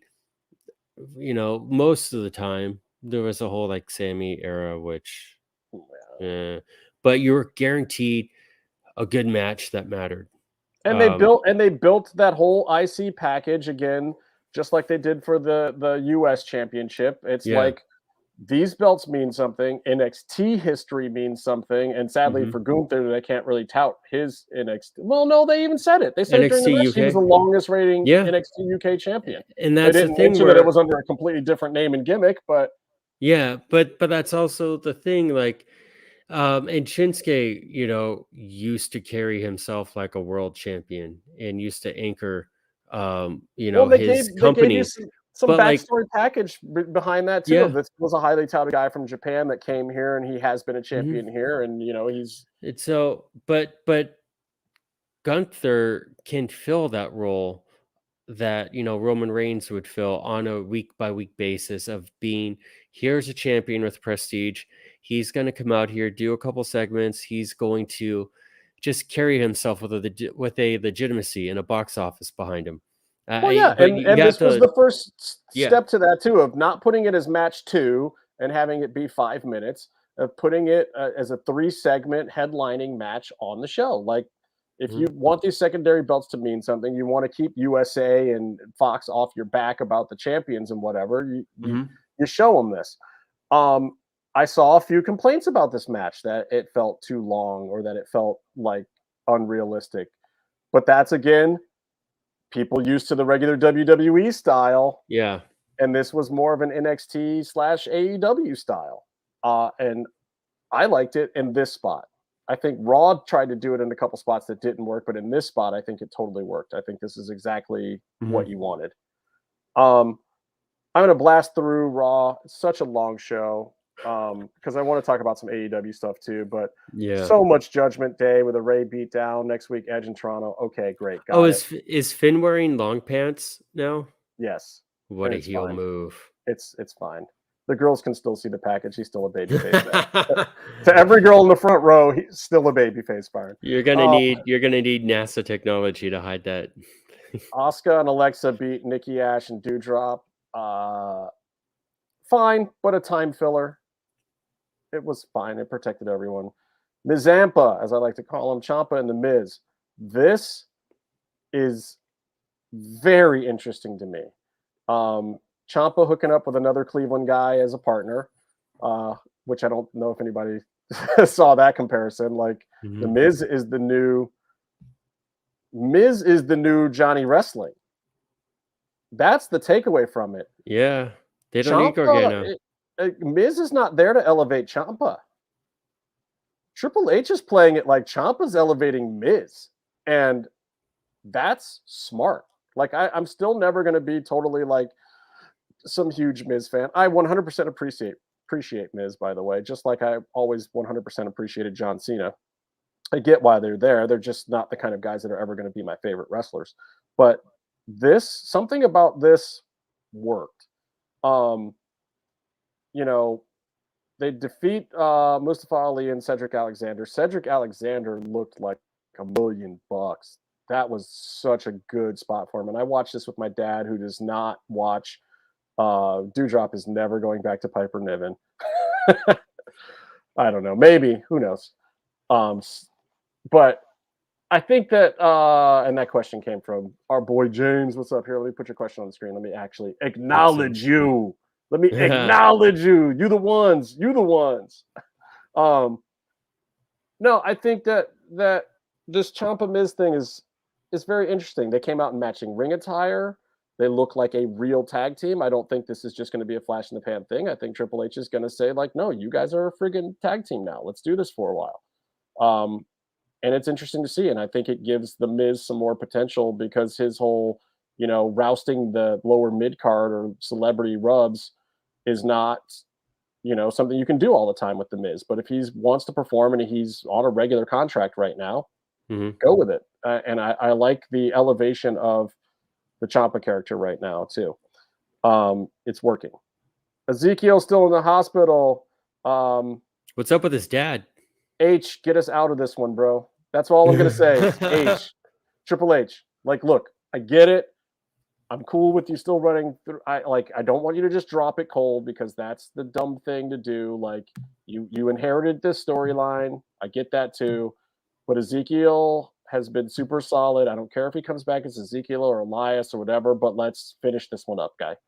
Let's just finish this one up. Let's get KO, out of this whole thing like you've wanted to. Let's, a little comic relief is fine. And Elias is a great performer in that regards. He's proven over and over again that he can do whatever you need, but his wrestling has been really good. Let's get this guy back in the ring under a character that we can just follow some real stories with. Pretty please.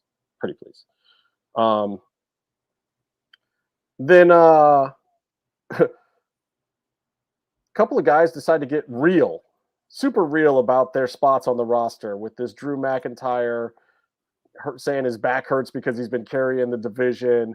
KO wants to know if this is medieval times, but he starts talking about how, Drew's delusional if he thinks he's been carrying anything. And KO starts talking about how he's been carrying. They both got huge packages touting all of the accomplishments that they've had and the times that both of them actually did carry the company, in fact, to different levels of success. I think KO actually did a better job than Drew, but that's because KO had a better time to do it in than Drew did. So I love the whole, I don't care if you're a prize fighter or a sports entertainer, we're both wrestlers and let's wrestle. That was the first big use since Triple H has lifted the ban on saying the word wrestler. You have one of your top guys who's in a title program saying the word wrestler and putting emphasis on it, which directly combats some of the things that AEW was trying to make fun of WWE for. It's like, you know what? Sorry, but those jokes aren't going to work at AEW anymore because that era is gone. Here's one of your top guys saying we're wrestlers, let's wrestle. Like, he cut a Jon Moxley promo from Drew McIntyre, and I was impressed. I was like, oh shit, really? We're gonna do this, huh? I don't know. What do you think about this whole KO Drew moment of like them keeping it real about the plight of them coming? I'll tell you, I almost thought that it made KO a little too much of a baby face. I know they're trying to give him credibility, but like, you can't have dude saying this real ass shit and then not expecting to get a face pop. Yeah, I don't know. I mean, I think the biggest takeaway is saying things like wrestler or this or that. You're peeling away a lot of Vince layers to how they're presented. And so I think a lot of it is these guys are, you're getting an idea that you're going to get a different version of these guys. These guys are, you're going to get the wrestler version or whatever. You're going to get the version of KO that you liked. You're going to get a version of Drew McIntyre that is going to be less cartoony, you know? I think that, to me, that's just the gist of it. And they're doing all the stuff. I mean, I don't watch the show. I just see the clips on Twitter. I've been watching and I will, it's not like I don't watch WWE ever, but it's G1 season. Oh, I know. Don't get me wrong, man. But I think a lot of like that is a marquee feud with marquee talent that is being used to show, and because they also need to get you to reinvest in both of these characters as Triple H characters, but like they're being used to show like this is a new wrestling program. Right. Well, I see. In my thought about this at the end of it was, and the reason why I really kind of wanted to stop on this one for a second was because this felt like a AEW setup. Like it's kind of cold, coming out of nowhere. It's two guys using kind of real stories and cutting promos with real heat, not at each other necessarily, but just about like their situations, and they're building character out of that. I thought the WWE did it better than a lot of the AEW times where they've tried to do similar things. Christian Cage and Jungle Boy, I think, have been doing a similar thing and have been doing very, very well with it. But a lot of other people in AEW have been trying to do stuff like this, and it doesn't work as well. But Drew and KO kind of showed like, no, we can go out here and cut some realness and make it work.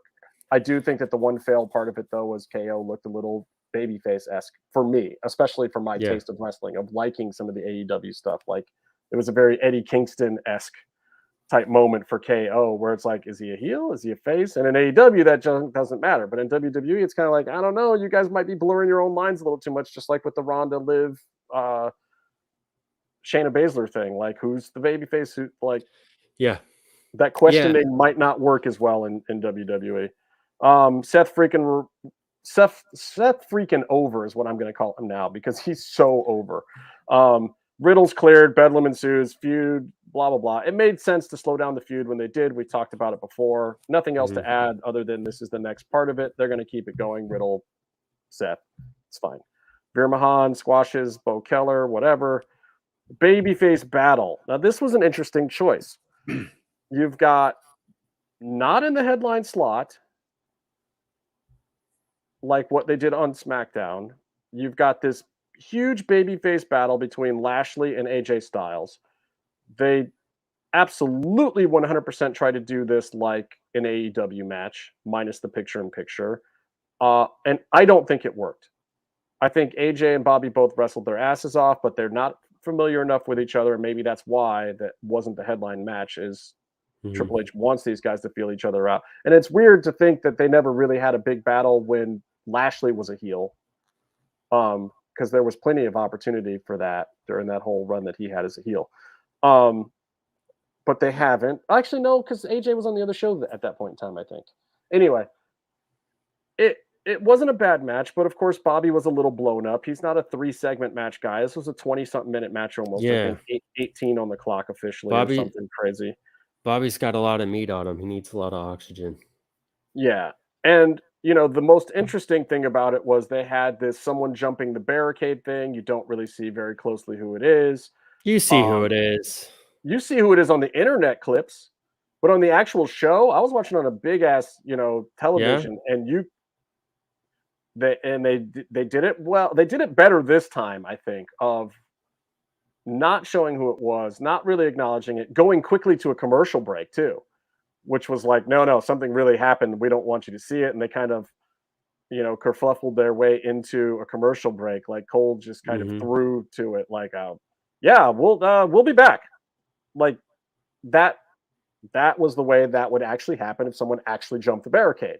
Like you take the cameras off of it, you go to commercial, and then when you come back and you reset, you only mildly acknowledge it. Like, yeah, there was some craziness during the break, but this is what happened with the wrestling, because that's what you would do. Then later you find out it's Dexter Lumis. So I like the Dexter Lumis looming large with these things.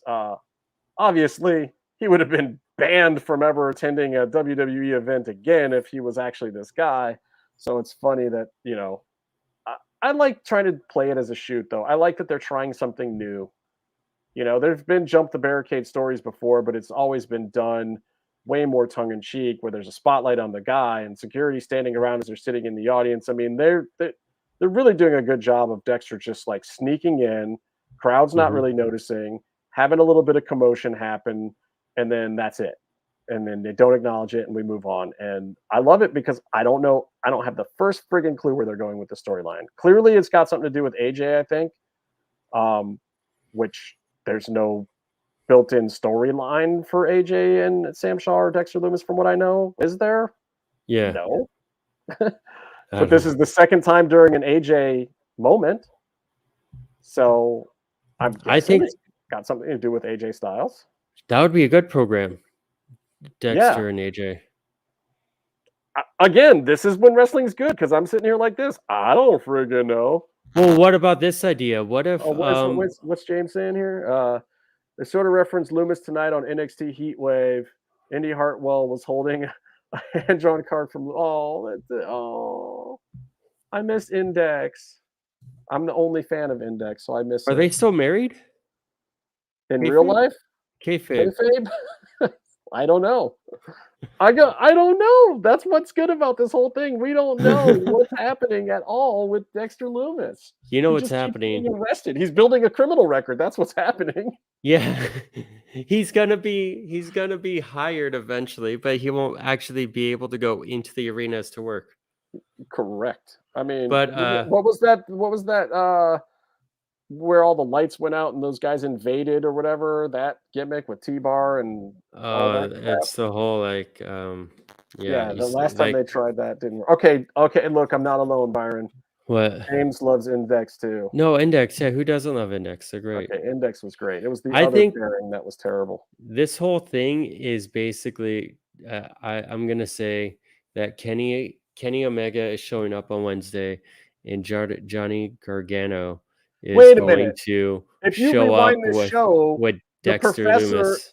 The professor clearly told you that was not the case. There is no Kenny Omega showing up this week.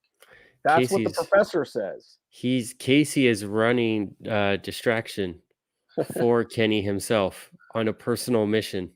And I think two things are going to happen. I'm calling my shot. They've really telegraphed it if it is Kenny at this point in time.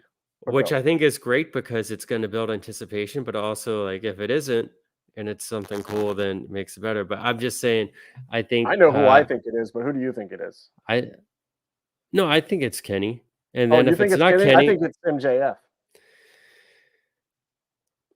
With the Bucks?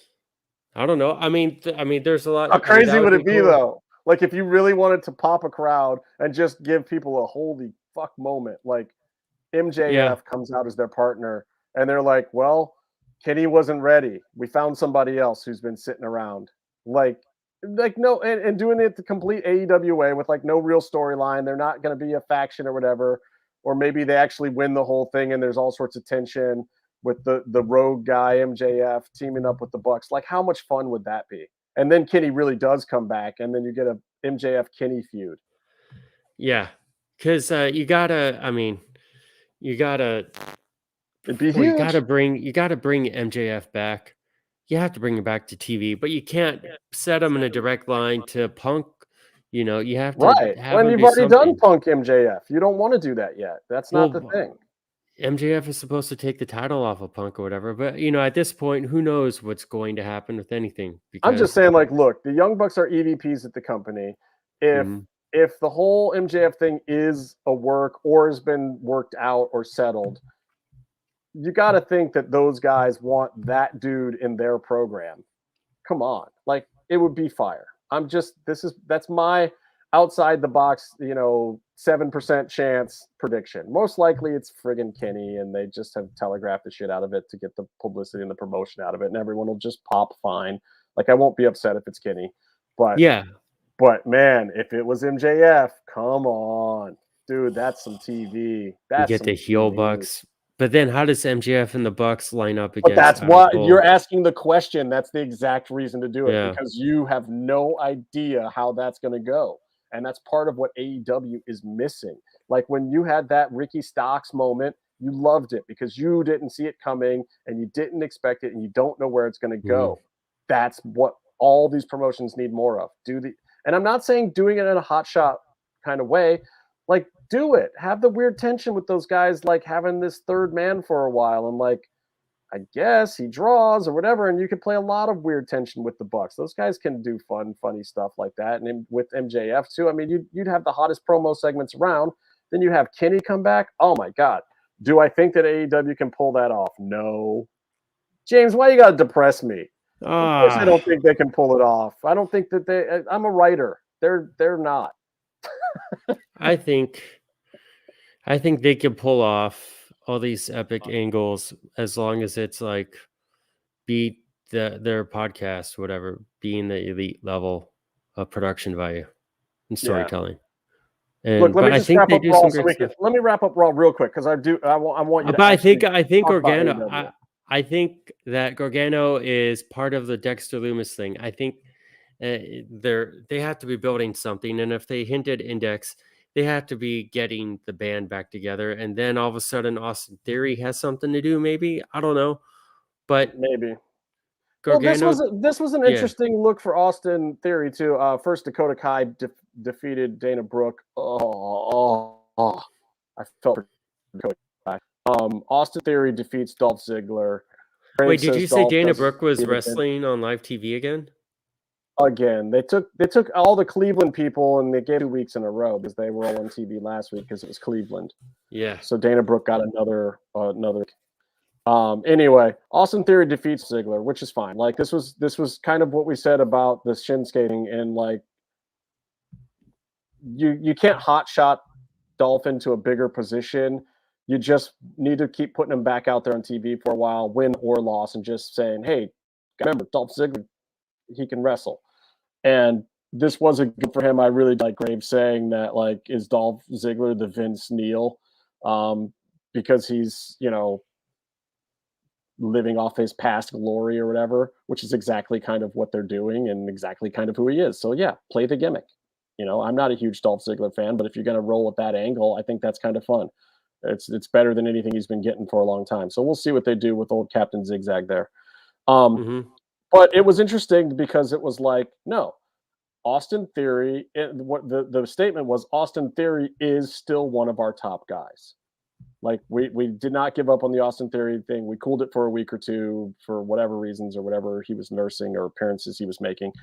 But yes, Austin Theory is still one of our top guys because there's been a lot of questions about that. And I think Triple H had answered that question. Like, I know this was, father-in-law's thing, but he's a WWE superstar. He did well with his spot, so let's do it. The show, my overall thoughts about Raw, 3 hours is still too long, even for Triple H. With a roster that really needs new things built, they can filling this time even better than I think they did this week. What was the Sarno question there?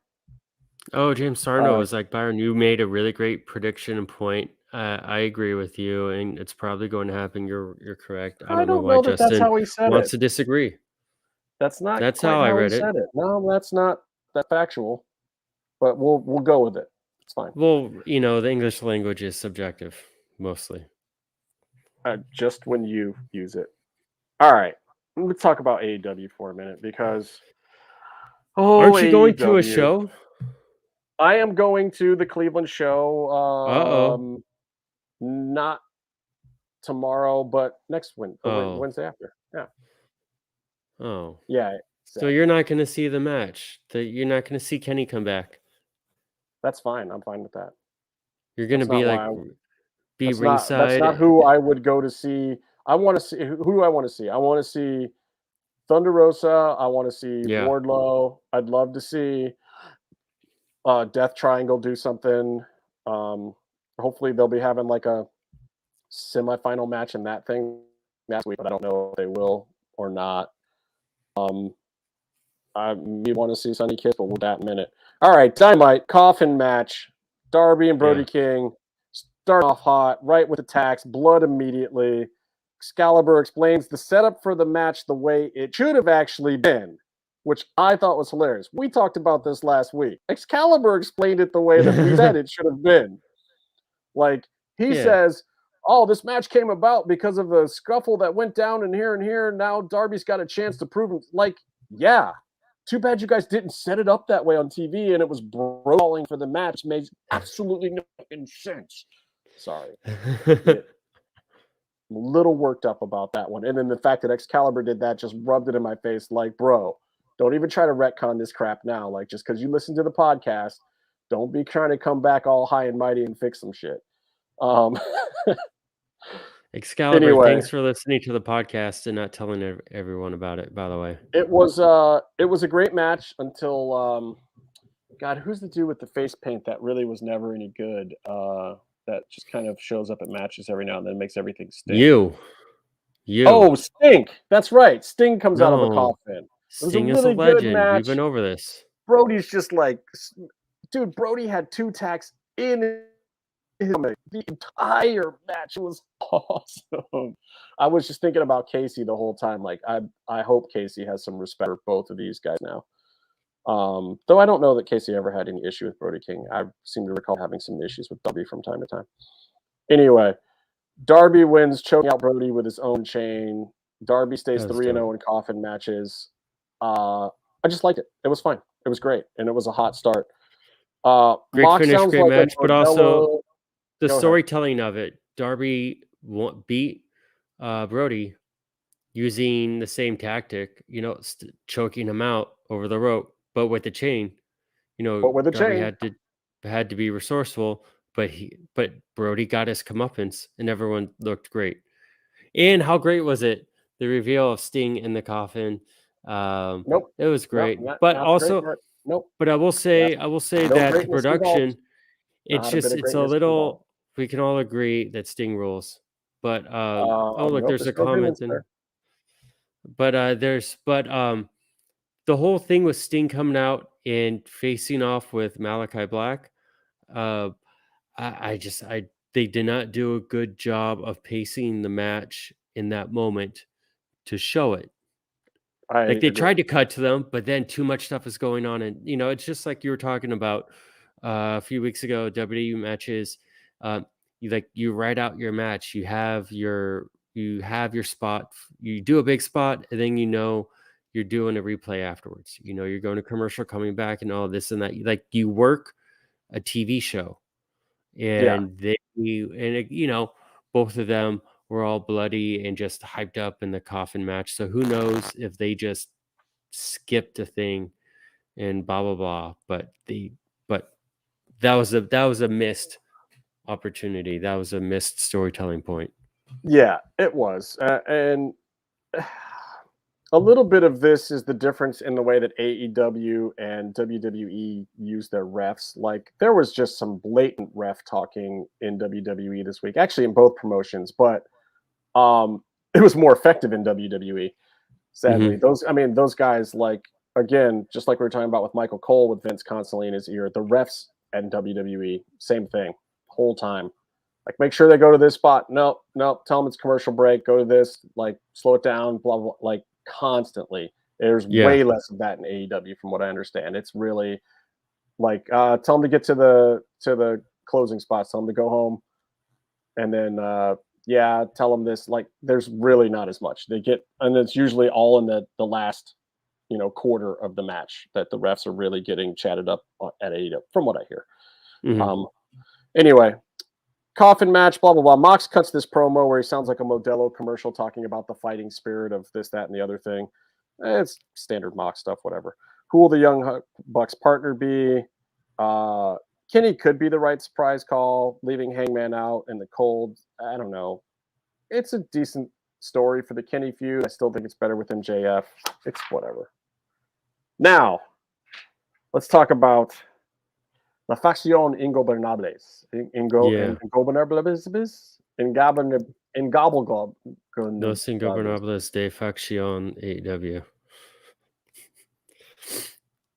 Yes. See the first sentence there, Byron? What is the first? Can you read that first sentence? No. It says, "You're right, Justin." That's weird. Yeah, it's not weird at all. That's pretty much 80% of the show. I've never heard those words in that order before. No, under Vince, it was becoming overproduced a bit. And there's still some issues with some of that. But anyway, Rush and Andrade defeat the guys who are not allowed to win. And it was not a 4-star match. But let them do this a couple more times and it'll be ridiculous. That was kind of my opinion of it. Like, okay, I see this. I saw all the potential here. And like every week and every part of a feud doesn't have to be solid, but like Roosh is a ridiculous base for Phoenix. Give them a couple more matches like this in this format with Andrade. Like Andrade wrestles a very WWE style still. He combines a little bit of Japanese strong style with a very WWE style. He's not a luchador.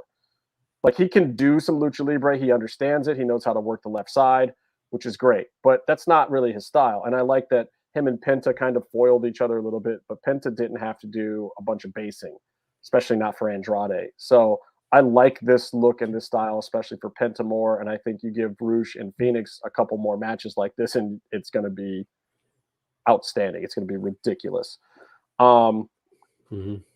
Pentagon unmasked from being tied to the rope was, good story elements, especially for a Lucha Libre thing, is like reminds people, hey, you're watching a slightly different version of all this stuff.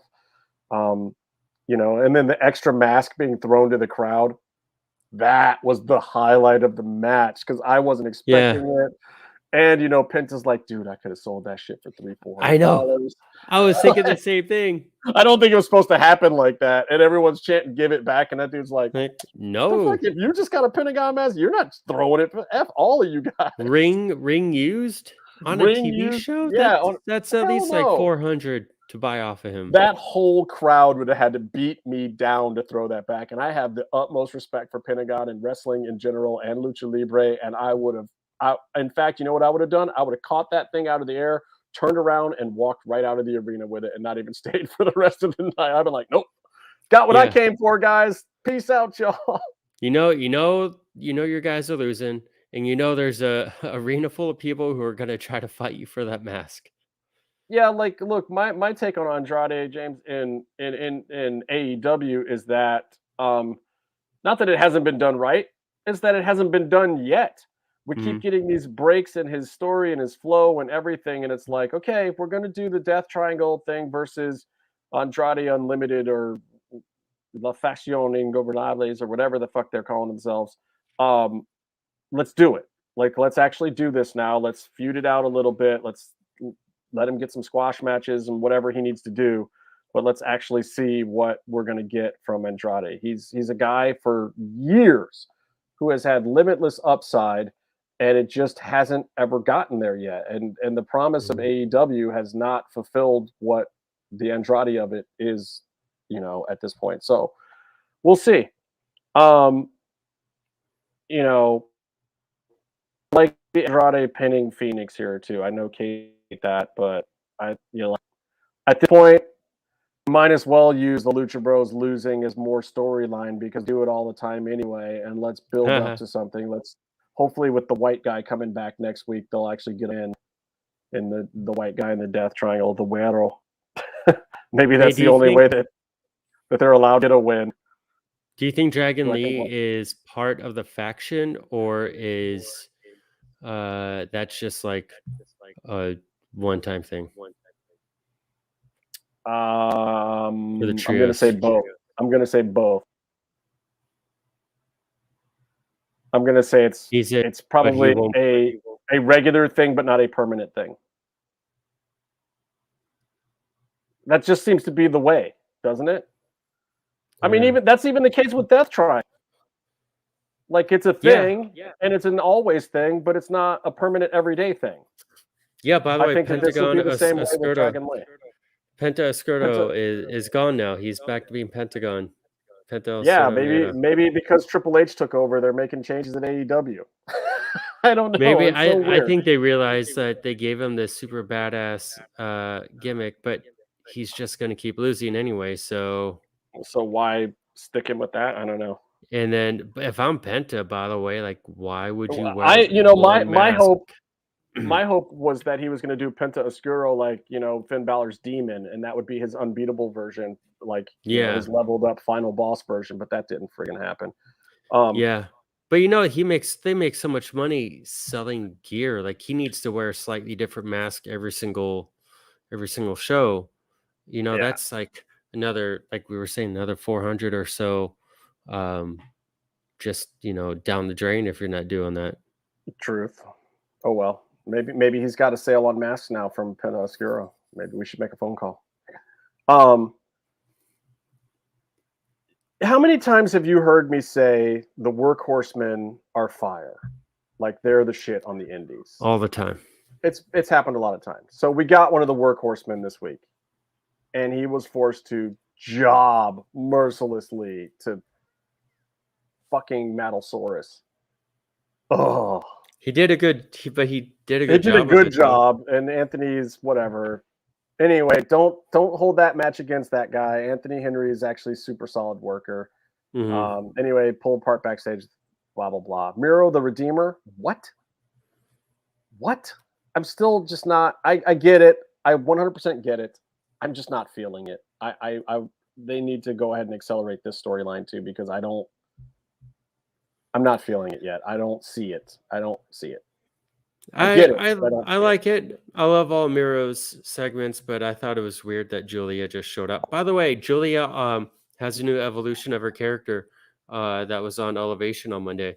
It's pretty dope. So she has new gear. She's not a cheerleader type anymore. Well, I would hope not. Now that she's in House of Black, that wouldn't make a lot of sense unless they're real kinky. Well, but also like she was working a lot better, but her finish, she it used to be very deliberate, and she would like hook an arm or whatever, but it would when she like drop or hook someone into the rings of Saturn or something. But this one was a lot more natural, just like it wasn't positioned in the center of the ring, and she just kind of like went and hooked it on her opponent, who had a cool name. Oh no, am I gonna forget? Dollface Danger. What was the opponent's name? Oh, you're gonna have to look it up. I'm gonna look it up. This is so sad. Listen, I've been working today. While you're looking that up, I'll just say this about Miro. Like, I like Miro. I'm a fan. I just don't know that I like.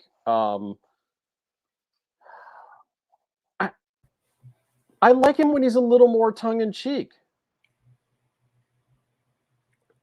Yeah, I'm just. Wait, Byron, is this true? Free range Kara. Okay, that's worse than Dollface Danger. I was joking. She immediately got over with the crowd based on her name. Yeah, based so on it being that awful. Yeah. Is this thing that you sent me in the private chat true? That's what I read on Fightful Select. I didn't talk to those people this week. Interesting. Well, maybe we'll talk about that next week. I don't even want to drop that yet. Okay. I'm going to find out what's really going on there first, and then maybe we'll have a thing. That would be kind of cool. I think it's also kind of funny, but I don't want to get into it. People got to lose baby weight. Yeah, but 2 years later. But I just want to say, like, if you're making, I'm going to give it away, but I think no, don't give it away. Save it. All right. Anyway, Will Hobbs tells QT, don't let your problem be my problem. I liked it. Short, sweet storytelling. Moving on. I don't like the QTs in the mix, but I have a feeling now with QT's new position, he's going to be putting himself over a lot. Jay Lethal, Satnam, and Sanjay confronted by Wardlow and FTR. Sanjay couldn't find a table. Really weird segment. Like all of these people in this somehow rematch incoming somewhere down the line. This was a fail. Sanjay was trying to make something cool out of this. This is Sanjay writing. I'm not behind it. And again, I like all these people, so hopefully they get that one ironed out. The Jericho Appreciation Society's Dragon Slayer, along with the I'm Gonna Choke You Out girl, which is all I will ever call her now. I'm just gonna call her I'm Gonna Choke You Out, and here we go. Like, hey, maybe Tony listened to the show. Just keep doing it. Just keep pushing it down our throats. Dragon Slayer, and I'm Gonna Choke You Out. Just keep doing it over and over and over again. This is where AEW needs to gird up their loins and be WWE. Force it down our throats. That's the only way it's going to work. Ricky Starks defeats Aaron Solo. Feuding with the Factory is awful. Yeah, I but want, here's I want more for Ricky Starks than this. I get it. I get that they're just getting it going. I hate it. QT's writing it. It's garbage. I don't like it. Yeah, but here's what I appreciated about that. Ricky still got to do, and and I watched the promo on the road too, and I think they put on the show. Ricky still gets to do his full on program sort of stuff. They get the TV promo, they get the big dramatic pre-tape promo, and it does make a little bit of sense in that they are, It or doesn't. It doesn't make there's any a sense connection. because it's cooling the crowd. It There, is. You can't tell me it's not cooling the crowd. It's cooling the crowd. It's not the way to go. I mean, it's out of nowhere, but I think it's better than them not doing anything with Starks and Hobbs. And I like that and I think, they're trying to prolong it, and this is a way to do it. Let's see what happens. But I like mean, look, Solo, they got a big roster. They can do better by Ricky Starks. It's a hot program, and I but know that they're going somewhere with it. But this is where AEW fails in the storytelling. The middle part of their story is going to fall apart here before they get to what they know they're going to do is the big part of the story. They don't know how to string it along with the Hobbs Starks hook story. They don't know how to do this stuff. This is where they fail. I don't know. They're not doing. They didn't do right by Ricky this week. I'm not saying that the overall plan won't do right by Ricky. I'm saying this particular week, for me, just a flat out fail. They didn't do right by Ricky this week. I don't know. I get it. I mean, I was into it. I mean, I was surprised, but then if you're gonna have Starks do, a squash, they did it with someone he has background with, and they kind of pulled that up, and like I knew they were tag partners, and that got me a little invested. And Starks cleanly won really easily. And if it was super competitive for the sake of having a competitive match with a guy who's barely on dark, that would be something. But I feel like they squeezed a little bit of story out of it, and Starks won in a way that he got to look really strong. It gave him a platform instead of just a nameless jobber. He got to do doing the program the way they did. Starks got to do the things that show him off the most. Maybe. So I don't know. And then he also went over on the whole I get it, but they lost my interest a bit with it, man. And that's all I can tell you. Hobbs broke the TV. Did you not see that? That was cool. Yeah, that was cool. Again, I'm not saying it's not going somewhere. I'm just saying it wasn't got to get the factory out of it. This next segment I actually liked a little bit. Stokely tries to give the Ass Boys a card, and the line of the night drops. Grandpa Ass, go get some insurance catering. Awesome. Loved it. I liked the whole Billy's not having it. He's missing the Acclaimed because the Ass Boys lost his signature match or whatever. The Danhausen interrupting, and I got to the end of this segment, and after the whole Ricky Starks thing, I literally said to myself, okay, at least there is some storytelling going on in the undercard. Like the whole Ass Boys Acclaimed thing works. It's been working. The dumpster match was fire. Yeah. It was a dumpster fire.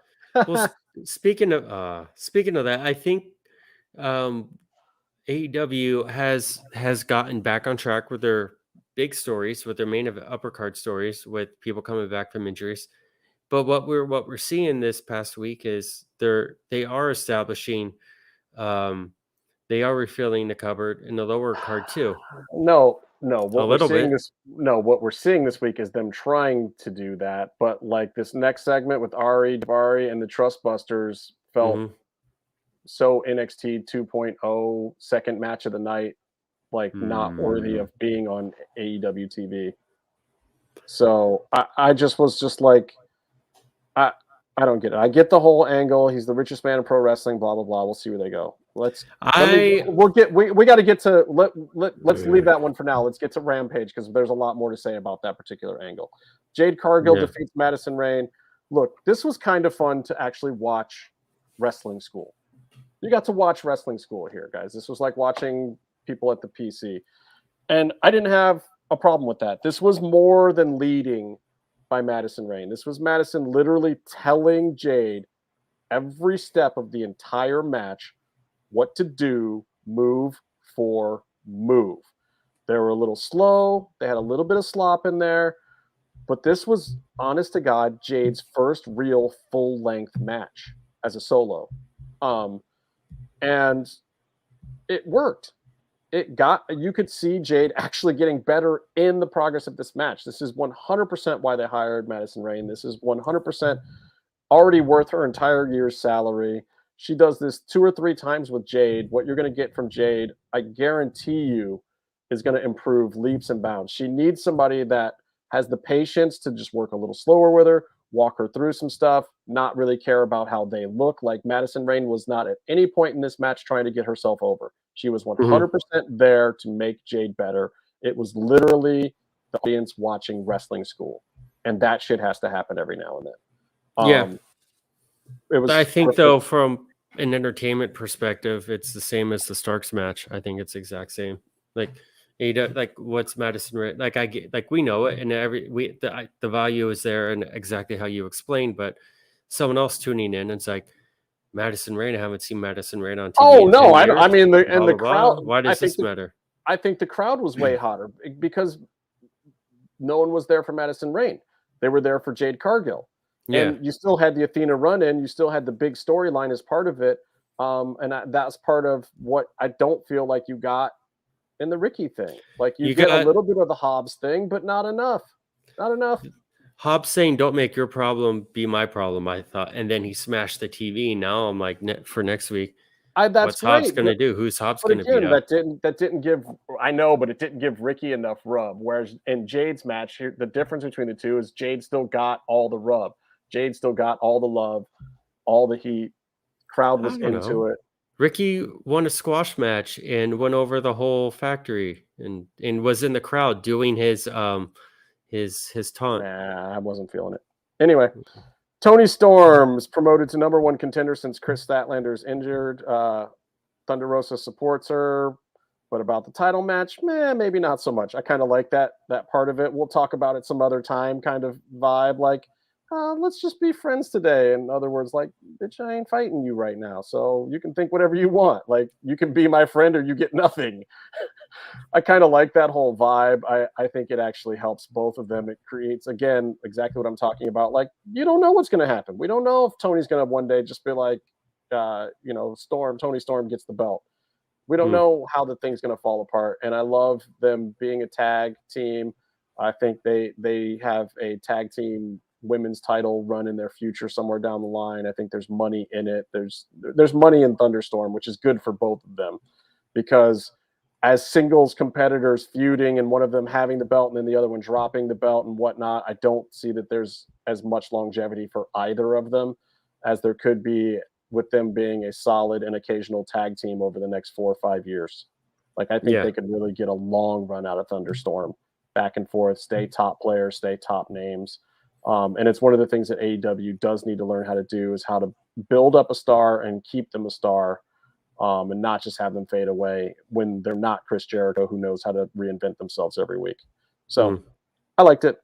Mox taps Lionheart, Chris Jericho, the last survivor of the Heart Dungeon. Post-match, Jericho Appreciation Society with Blackpool Combat Club, with Kingston and Ortiz, Donnybrook, blah, blah, blah. Cult of Personality hits. Rest is history. We get CM Punk clearing the ring, the big face-off. Mox gives Punk the finger. Unification match incoming. You get it. You've been waiting for it. You got it. How'd you feel about it? Did you care? I cared. I thought it was great. I thought it was fantastic. I thought they hit all the notes, especially the Mox Punk confrontation. I thought they did really well with that. I also just Punk had the biggest pop of the night, and they gave him the ring at the end, so it was great. But also, like, I thought it was really well done in that I was expecting Bryan Danielson to run down, and I think they were teasing that as hard as they could without actually telling you Bryan Danielson to be next. Everyone wait for him, and then next thing you know, you hear, Cult of Personality, and then everyone just literally shits in their own mouths. Yeah, look, I think a real Bryan Danielson heel turn probably has to happen so that we can get to the Bryan Danielson Punk match. I think if you do the babyface versus tweener thing, it's a fail. I think they know that. I think they know the money is in CM versus a heel D-Bry, with possibly, Danielson going over as a heel, and then you have more chase from Punk and more reasons to invest in Punk for a whole nother year. Yeah. I think that's the real money down the line, and seeing how they get there, I think this was a telegraph that that's what's going to happen down the line. Let's see, where are we at here? The violence begets violence thing. Moving on to did I lose a page in my notes? I don't give a shit. Anyway, let's talk a little bit about Rampage. It was interesting. We got this Bryan Danielson says some things about violence begets violence, and someone's going to have to retire him in the ring because he won't quit. Then he tries super duper hard to put over Daniel Garcia, who says has been a top prospect for ages. Does he want to be the best technical sports entertainer or wrestler? The whole time I'm watching this segment, and I get to the end, and it's not that Bryan Danielson didn't do what he was supposed to do, but I'm just like, oh my God, I just watched the first 45 minutes of Raw. Why did that happen? We started off with an in-ring promo. It was working really hard and really long and very long-winded to try to get over Daniel Garcia, who is over. It's fine. Like I think he's in the right spot. And I'm not saying it was even the wrong call. It's just like, here I am all this time, and I'm like, every week I'm saying like what things that AEW I think should be doing for storytelling. And here they are, and they do one, and it just fails for me. I'm just like, oh no, this is like not the right thing. This feels way too much like a really long-winded episode of Raw all of a sudden. And by the way, this is my least favorite episode of Rampage since it debuted, and I'll tell you more about that why. It's just a fucking horrible episode. This was part of it, and just the start. Then we get Ty Mello, Guevara. She got her name back. Not the Guevara name, but Conti was, by the way, if anyone is wondering, Conti was her ex-husband's name. Yeah, so, and now she's married to somebody else. So now she's Ty Guevara Mello, whatever. Anyway, they defeat, Ty and Sammy defeat Dante Martin and Sky Blue. It was fun. It was fun. Mm-hmm. It was probably one of the better things on the episode. Like, look, Dante and Sammy are great. I think finally some of the Sammy knowing how to work with female wrestlers and train female wrestlers is paying off here for Ty, which is great because Sammy literally knows all the stuff that she's missing from her game. Like, she can do some ground stuff, but she misses a step on her running the ropes every now and then. She's a little clunky with some of her high spots. She needs to learn how to smooth some of that out. She needs to learn how to base a little bit. And that's one of the things about women's wrestling that a lot of people don't understand is that the way that women's wrestling works best is that all of them have to know how to base 30% of the time. It's just kind of required for female wrestling to look good. So hopefully he can give her some of that. But that was fun. God damn it. I love it when they just let Pentagon speak Spanish. Yeah. It's great. It's totally great. That promo didn't need to be anything else. He actually cuts good promos. Like, if you know any Spanish, the promos are actually good. His pacing is good. His emphasis on certain things and elements is good. They always sound like fire. They always sound like he's gonna fucking murder somebody in their sleep. Like, you can't. It's great. So next week we get Death Triangle in action, and like I said before, hopefully this means that with the white guy there, they're allowed to get a win. Parker Boudreaux of Ari Davari's Trustbusters squashes, and I can't believe I have to say this, squashes Sonny Kiss. Mm-hmm. Wouldn't mind saying this if we were talking about an episode of Dark or Elevation or some Spark or whatever the heck these other shows are. This sucks so bad. All this time we've been wanting to see more of Sonny on the big TV shows, and then this is what we get. We get Sonny just totally squashed. JR calling him a her. And if you didn't know, Sonny is very feminine but prefers gender pronouns. Sonny's take. Sonny goes by her. People call Sonny her. Sonny has told us directly that he goes by he, him pronouns, that he is just a gay man and not, and a feminine gay man, but not going by her. And yeah, maybe now he does. It might be different now. I don't know. No one else on the commentary said it. And in fact, I think Excalibur used a they instead of used a gender neutral pronoun. Anyway, it's just like when I think that you don't want to do it in this context. Yeah, I agree, Paula. Paula agrees. I mean, Yeah. I knew that was the match from the very beginning. It's just set up. Well, yeah, but I mean, I just would have liked to have seen a little more. And again, the JR referring to Sonny as a her in this context instead of he or they, I think also hurts the effectiveness of what Sonny is in a faction, because Sonny is going to wrestle men. Sonny wrestles in the men's division. Sonny is a man and identifies as a man in the men's division and has said that very clearly, and doesn't want to be, one of these, exotico type wrestlers that gets put in a women's division. That's not Sonny. And Sonny can go with the dudes all day long. There's nobody in the mid card that Sonny can't hang with. Like, I want to see Sonny versus Dante Martin. That's the match I want to see. Anyway, and we'll get to the swerve at the end here in a minute. But Gun Club defeats Beardhausen, which Eric the Redbeard looked great. Oh my God. If you ever thought that Eric Redbeard wasn't actually a star, like, dude, Brody King and Eric Redbeard, never guys that I thought a ton of, and their stock in AEW, as far as I'm concerned, after their recent performances, way up. I don't normally even like that kind of wrestler, either of them, but both of them, absolutely. Whatever they got coming next, I will watch it. I'm sold. The Ass Boys need to toughen up. Loved all of it.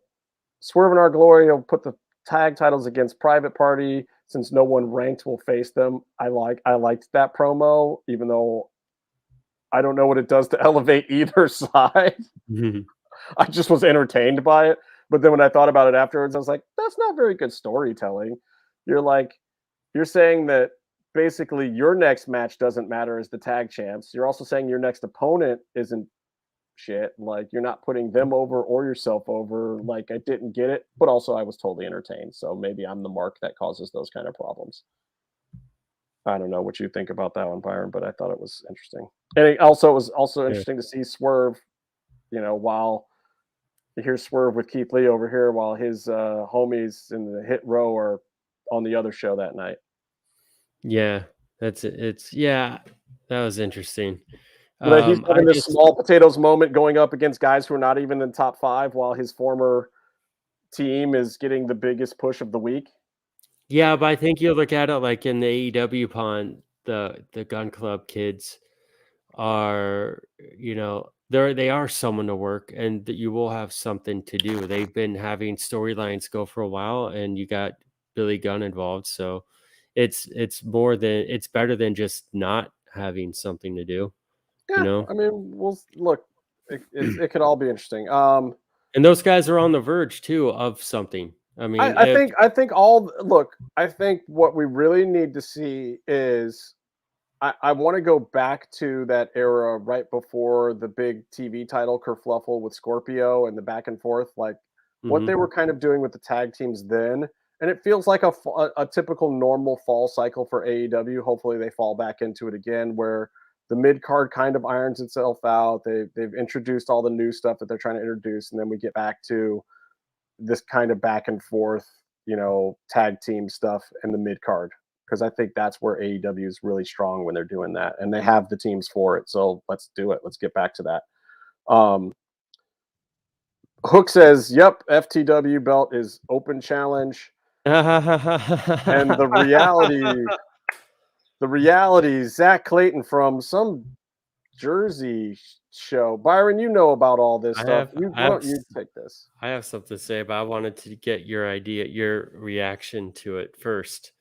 I think my reaction was exactly what the rest of the crowd's reaction was, is like, bro, we don't fucking care. Like, shut up and do something. Yeah, I mean, I don't know how else you introduce it. Like, I think it was fine for what it's supposed to be, but it's like, bro, you're not Logan Paul. I'm sorry. I would never in a million years put that comparison on whatsoever. I thought it was when he came on TV and he cut a promo, I thought, oh my God, that's so great for him. He did such a great job. But then like, but it wasn't great. But I get the intention behind it. Like, there Yeah, is I don't know that there was a better way to do it, so I can't. right.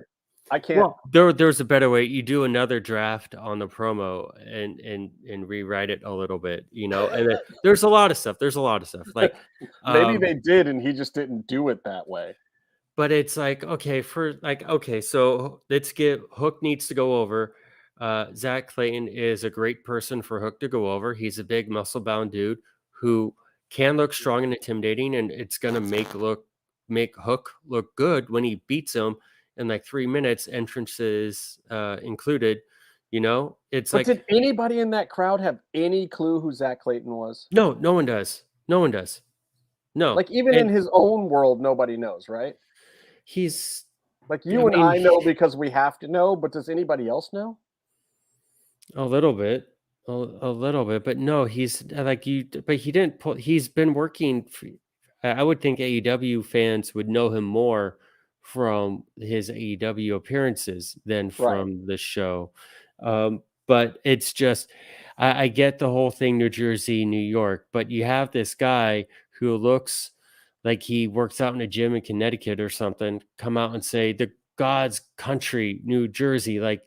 The irony of that statement was not in the delivery, and it doesn't make sense otherwise. And No, not a bit. and it's like blah blah blah, New Jersey versus New York, and it's like no one cared. He cut like a wrestler cosplay promo.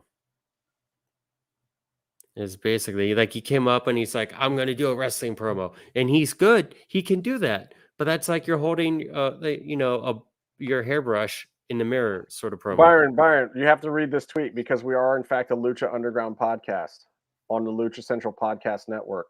So That's read true. this tweet that came directly from Lucha Underground. Lucha Underground. What up? Good to see you, by the way, recently. Or somewhat recently. What up, y'all? Fuck Kenny Omega, Cross and Cage are the future of wrestling. And I want to say to that. That no, in fact, it's Jake Hagar. Jake Hagar, who is the longest reigning Lucha Underground champion of of time. Yeah, because he's had it for 4 years now, right? No one's unseated him. No one has taken it off of the wonderful Jake. It's sitting in a briefcase that Kross used to own. Is this a joke? There's a punchline to this, right?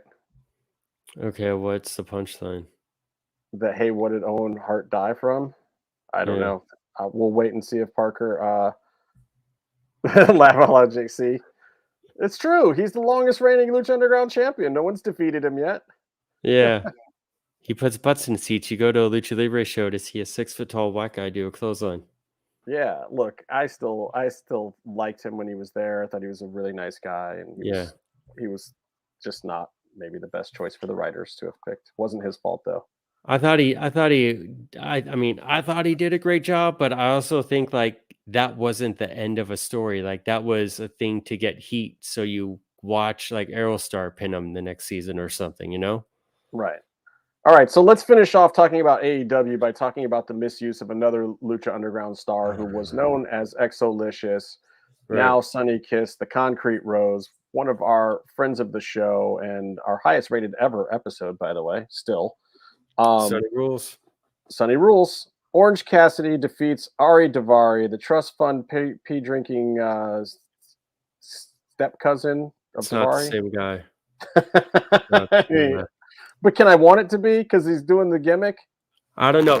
No, the gimmick he's doing is he's doing TK. He's troll. It's a TK trolling gimmick. I get it, but it's Anyway, Sonny Kiss dick kicks Orange Cassidy after the match. And apparently joins the Trustbusters in a swerve that no one cares about now, since Sonny has gotten no TV time, and everybody's just going to be so scared of the formidable person who's just joined the faction that they got squashed by earlier in the evening. Yeah. Even if they explain it as, oh no, Sonny did the job so that you wouldn't see the swerve coming, then set up that storyline. No, somehow. they say Daivari, I think, said something to Sonny before that match. I think Sonny very clearly isn't on the level that Parker Boudreaux or Boudreaux. whatever is supposed to be on. So I think that all makes sense. I think the squash makes sense. Blah blah blah. I think I It didn't doesn't like make that. sense I that didn't the like. Trust Fund baby I didn't is like that. hiring the I- talent that his already existing hire and talent can just destroy. I don't know. I think it's It made to me me. mad. I think it's interesting in that I want to know what's going on with it. I think it's not. I think it's not like a main event level thing, but I it's don't. it makes Main me. event or not, it just is an absolute fail in my opinion because of those two factors. You don't squash that person and then try to create relevance out of a swerve and a heel turn. Also, on top of all that, we've just been told by Jade and Tony and the company that Sonny is not the right person to play heel as a baddie, but Sonny is the right person to be in this shitty fucking Sonny angle? wouldn't. I think Sonny wouldn't. It did. I don't know. I think Sonny would have been cool as a baddie, but I think it's a little more interesting now where like it's not conventional and you want to know at least I want to know where is it Look, where all is I it can going? say is if it gets Sonny on the TV shows, I'm still going to champion it. I'm going to watch all these stupid Trustbuster segments now because I'm a huge fan of Sonny. Sonny rules, as Lucha Underground is saying there. Like, Sonny's the shit. I can only hope that Sonny is not overshadowed by Parker or Ari, or definitely won't be by Slim J or whatever the other one is. Yeah, that guy is gonna. I've read good things about that guy, and I want to give this group. I want to give them. I get it, but look, this is your headline moment, and yeah, and I don't think it was there yet. I don't think that you could do this yet, and I think it's way too NXT 2.0 for this show in this format. They're going to have to work real fast to find something to get this over. Maybe they should be feuding with the Acclaimed or something. I don't know, but like, yeah, I'm not buying some of the QT Marshall stuff, and I have a feeling this is another QT Marshall written angle. I get all if the he's QT getting Sonny on Marshall TV, stuff. great, but I'm just not buying a lot of the QT stuff. I get QT doing matches and programs with people that are green, just like the Madison Rain thing. I get it's that. his job. I That's don't what he's really want supposed to to see him win matches though, but I don't know. I liked it, and I'm intrigued. I think it's kind of cool. I see the four of the Trust Busters in the ring, and it doesn't make sense to me. But I feel like there's an investment in them from AEW, so because they got fast tracked. So I want to see what happens, and I'm happy that Sonny got to finish the main event, finish a show in the ring. I like that it shows that Sonny was one of the first hires by this company and that they're still supporting Sonny of like, look, guys, we weren't kidding. Like, we will develop talent here. We want to bring in exciting independent talent and make them into something. I like that aspect of it. That the fact that, 4 years later or whatever it is now from when Sonny was announced, it has actually been 4 years, hasn't it? Sonny was hired before the first show. Before the first show, because Sonny was at the big Vegas announce thing. That was one of their big signs, and we were all like, "Oh my god, they're gonna put a rocket ship on Sonny." They never did. Like, Sonny got some decent TV time at that one fight for the Fallen, the first one, I think, or whatever, and then nothing since. Like, nothing. A couple of decent matches on the early darks when the numbers were way up, but man, just dismal. So yeah, let's see what Sonny does with this. Look, and Sonny's got a great attitude about it and has the whole time of like, I just want to be ready when my time comes, and I promise all my fans that I'll be ready when my time comes, and if they give me a chance, I'll do it. But obviously, also the subtext of that was they haven't given me a chance yet. I don't know why, but I'm not getting the chance yet. So here it is, Sonny. You got a chance now. Please run with it. Steal every second of camera time that you can. Make it hot. That's all I can say. we're behind you, Sonny, and please, like make every moment that you can shine. Do your best, put in good work, be respectful. Have great matches, push the storylines. Do all of that. And Sonny's promos at Lucha and some of the indie stuff that we've seen, plenty good. Sonny can cut a promo, y'all. Sonny can do all. It has his own style, but Sonny can do it all. So, I think it's going to be good. I think they're going to be good and entertaining, and I think it'll be one of those things where we watch them sort of figure it out on the fly too, which I also appreciate. All right, it'll be fun. That part of it intrigues me. So maybe you're right. I'll leave a little bit of benefit of the doubt. So for this week, because of the fact that I think this Rampage was really off on a lot of levels, I have to give it to WWE, even though. Yeah, this I like. Make Sonny the AEW uncensored champion. Let's do it. We make a new belt. They need more. Why not? I don't mind that. A lot of people complain about the too many belts in AEW thing. I have not felt it as a problem yet. Maybe when Pac comes back with his thing, maybe it becomes a little crowded. I don't know. We'll see. But I'm fine with it so far. So there's also a lot of talent, and I don't think they're overusing any of the belts. There's going to be more. There's going to be AEW wrestlers at AEW matches at Wrestle Kingdom this year, and they'll figure more out.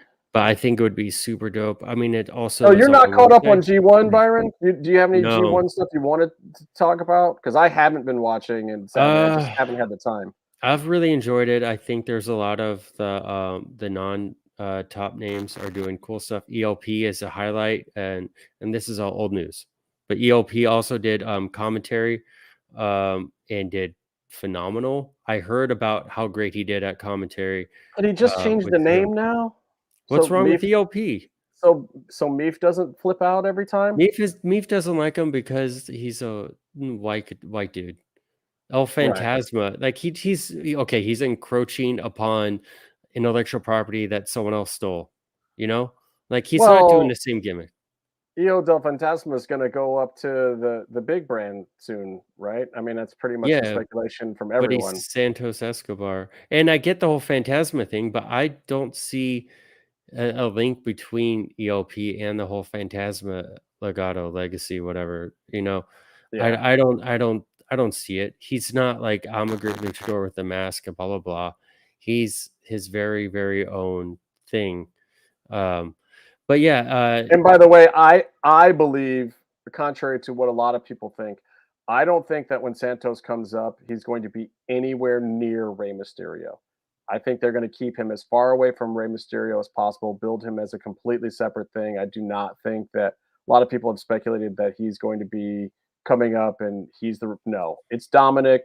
Rey's going to pass the torch to Dominic. They're going to keep, I think, Phantasma, Santos, whatever you want to call him, the Hunter, Cuerno, away from Rey altogether. Like, he'll go SmackDown, Rey will stay Raw, or vice versa. They'll build him in the mid card all on his own. Maybe he'll go to SmackDown and feud with Ricochet or somebody. And like, I think there's plenty of stuff that they can do. I think they need to build separate Latinx brand as well, because it is still part of Nick Khan's plan to branch into more of the Latin territories. And I believe that Triple H very much champions some of the more worldwide programming aspects that they have talked about to bolster the company. And Mexico and Latin America have always been a huge thing on that list. Vince has even tried to do it a couple times himself, but then he gets frustrated with it and he doesn't want to build programs with people he can't understand, because Vince has always been that way. He just sees them as bad guys because I don't understand them, or comedy bits. So clearly Santos is not that. He is the better and improved version of what they had with Alberto Del Rio. And I think that he can go a long way as a standalone thing and not have to take the mantle from Rey. So we'll see. We'll see what they do with it. We'll see what Triple H does with it. But that's my prediction, that he'll go the other brand and be a top mid-card guy within a year and a half. Yeah. So, all right, Byron, you got anything else? Because I don't think I have anything else. I think I've done the things that I do. I will say that it's going to be my mission in my work Slack on Friday to take bets among an entire post-production department who is already sick of me talking to our boss, our showrunner, about wrestling in the Slack. And Now you get to talk about Zach Clayton. I've already gotten one other producer on board with the whole story, and she's like, I'm on Team New York. I'm on Team Brooklyn, because I'm like, it's New Jersey versus the Red Hook section of Brooklyn. It's amazing. And I'm gonna poll everyone on who they think will win that night, and everyone is going to just hate it. I'm gonna go line by line and itemize how much money my Star's writer contract that I just got is gonna cost me for my show, and it's a lot. You don't want to do that. It'll make you sad. I'm gonna cry for the rest of the night. So you know what I say to that? What? Until next time, stay calm and stay in the mix.